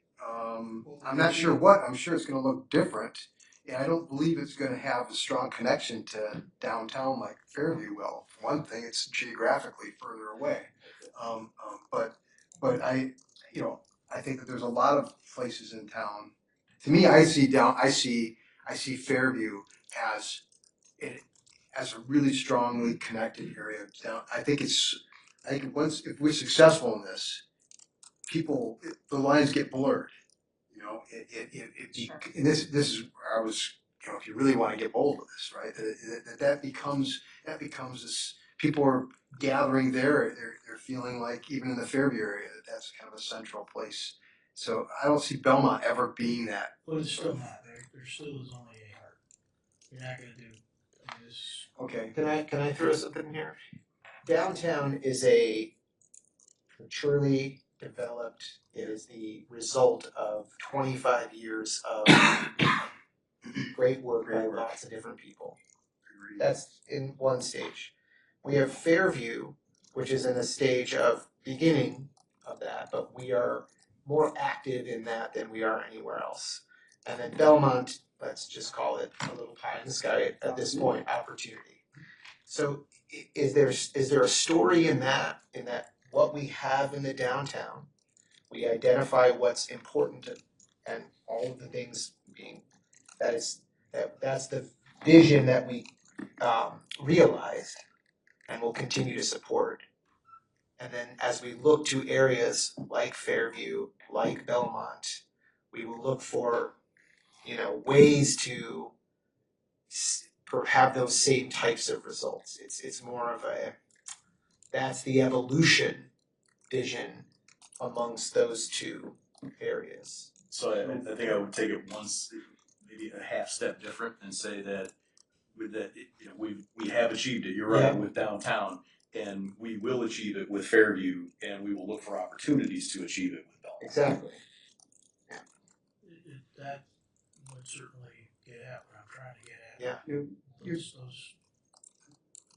You coming?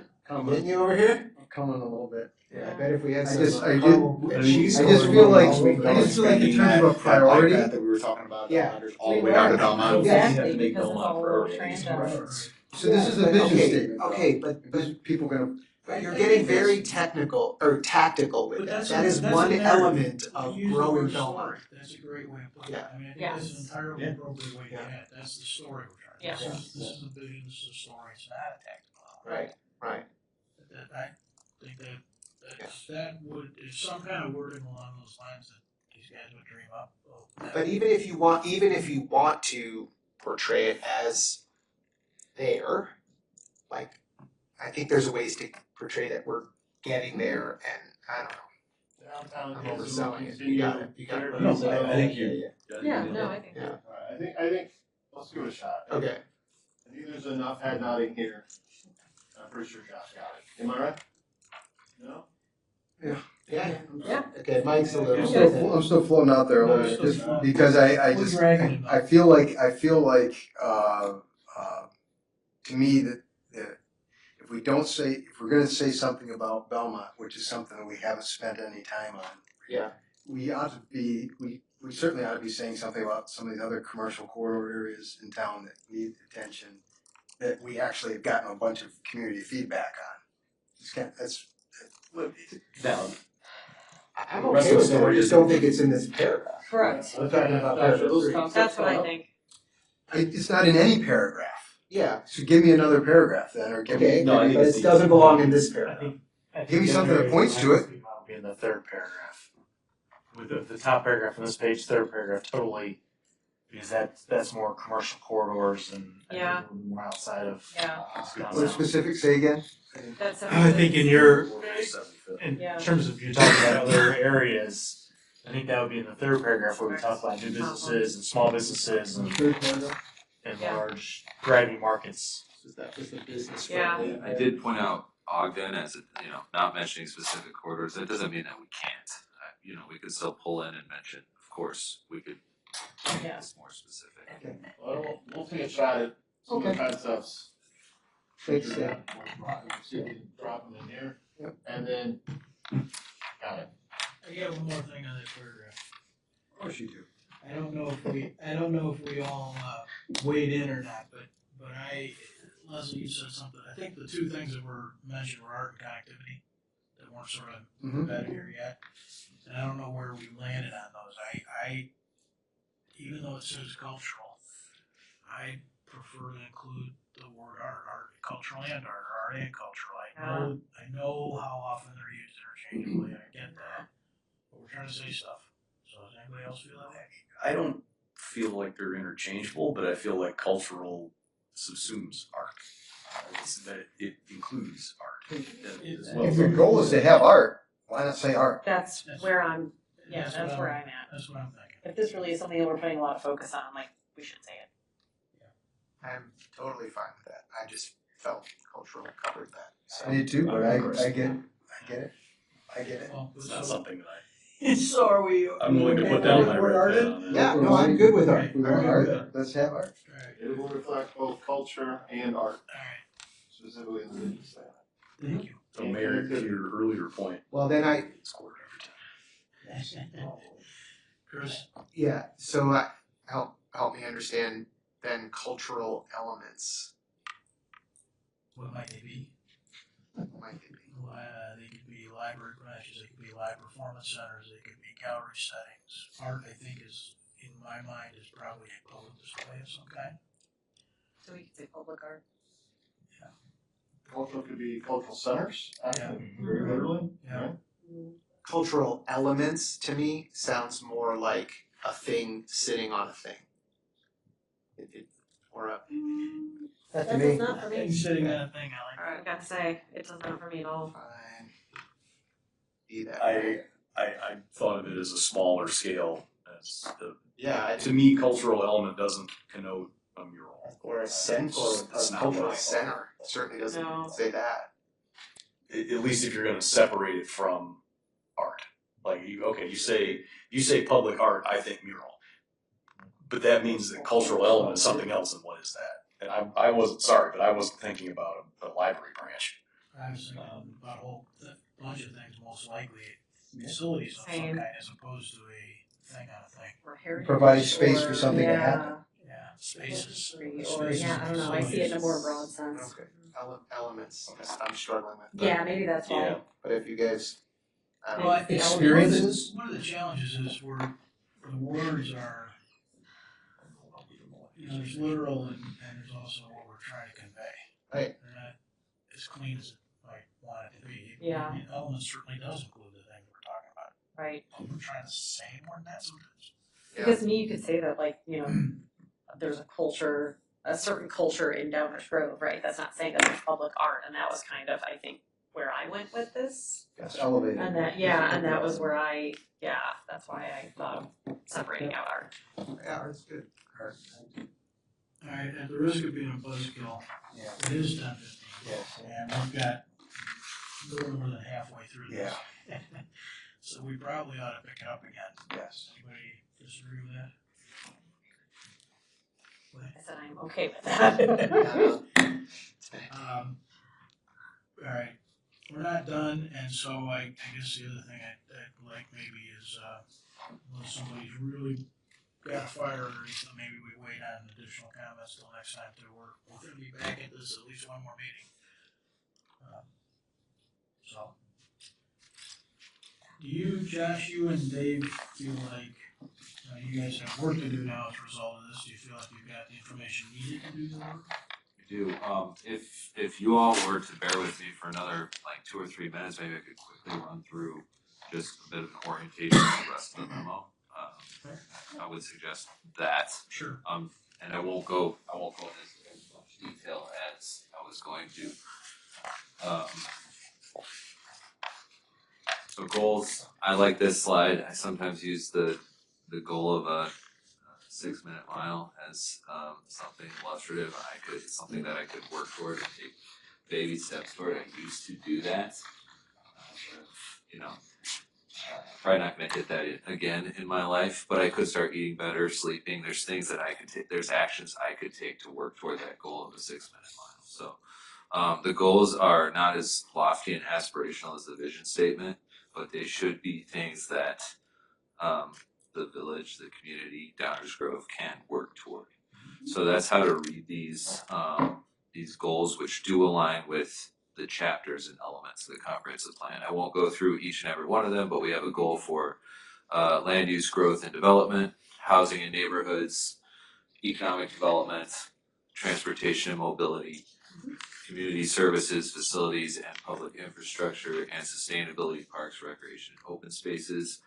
I think you will find the same thing, that these are a little broader and a little more all-encompassing than some of your goals in your 2017 plan, which got a little more into the weeds.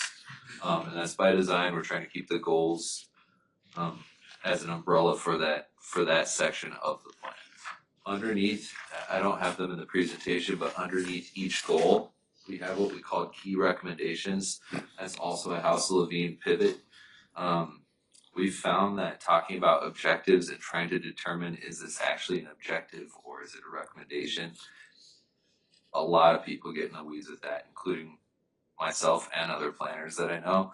So we've shifted toward key recommendations, and a way to think about those in this memorandum is we think that these are probably the 6 to 8 things under housing we know we need to discuss, expand upon, the actions beneath. These are sort of the 6 guide points in the housing section of this plan. Do we agree? Do we need to expand on those? So we're starting to build out that, we called it the framework in that intro slide. We're starting to build out the framework and almost, start to outline the plan based on what we've heard, what we've done in reconnaissance, outreach, all those things. So that's a way to think about these key recommendations. Are they the 8 to 10 things that we need to talk about in the housing section? Land use framework. This is your future land use map. I have a slide in there which you have in your packets. You guys have been through the planning process fairly recently. This is probably a little bit of preaching to the choir, but illustrates the difference between land use, a decision-making tool, your future desired development, where and how should Downers Grove develop, redevelop, infill. Your zoning is going to actually regulate what you can do on a specific parcel. So just to make sure that we're not conflating the two, land use map, colors on a map, zoning map, colors on a map. Sometimes people start talking about land use and saying like, well, what is it zoned? I don't think that we'll hear that as much in this community as some, but if we're doing this right and we have the land use plan and the land use chapter, there's probably going to be some tweaks to the zoning code to make sure that we can achieve the future we're articulating in our vision and our land use. And if that's all working together the way that it should, your zoning is going to do a good job of implementing your new comprehensive plan. I touch on these influences a little bit. They're in the memo as well. Existing land use, limited land for new development. When you're landlocked like Downers Grove and you're built out, you want to make sure you get it right. The 3 commuter stations are key. We did a little watershed analysis around those 3 areas to show just which areas are within a 5 and 10 minute walk, to think through what does development look like around there. Other factors, of course, 2017 plan, the village's position in the region, not just on commuter rail, but on these major highways, the presence of the historic neighborhoods. So some of the things that we've all already been discussing. And then lastly, and we'll probably discuss this a little bit more next time, a couple notable areas of change that, talking with staff, we wanted to make sure we called out. So there is this parcel here, which we've shown as multifamily in the new future land use map. It's currently a radio tower and is for sale. This is one small area of change that we wanted to just draw your attention to. Oh boy. Computer's saying it's time to quit, Josh. next steps there. Oh, and there was, sorry, one other one, this single family attached and multifamily area here, previous plan called it out as office and corporate campus, but recognizing the limited areas for new multifamily and new attached homes, this could be another area for it. Next steps, we'll work through with staff when we finish review of this with you all, but aiming for end of September, I think it's the 30th, right, Jason? Review with Plan Commission, and then getting into those focus area framework plans, one of which could be Belmont or 75th. We're gonna start into that over the coming months as we get into the holidays. So we'll keep pushing forward on all this stuff and keep working with you all. So thank you for the discussion and the constructive feedback. It's really helpful, and appreciate the chance to talk to you all. Thank you. Just a quick adjustment to those next steps. Josh is right on in broad strokes. We clearly didn't get through all this in September because our next meeting is in October. So we're going to present next time to you the rework of the things we heard about tonight. We'll also go first draft through the things we didn't get to tonight. For sure on vision, the schedule may have to adjust a little bit out to accommodate the great policy work we're getting here. So that's what you'll see next time, coming up perhaps sometime in October. That's it. Thanks. Thank you all. Can I ask, when we receive the revised version, can we get them both redlined and cleaned so that we can see what was changed, so we can reflect? Because it's gonna be a while. Absolutely. We make a note of that before anyone starts messing with our work. Yeah. Thanks.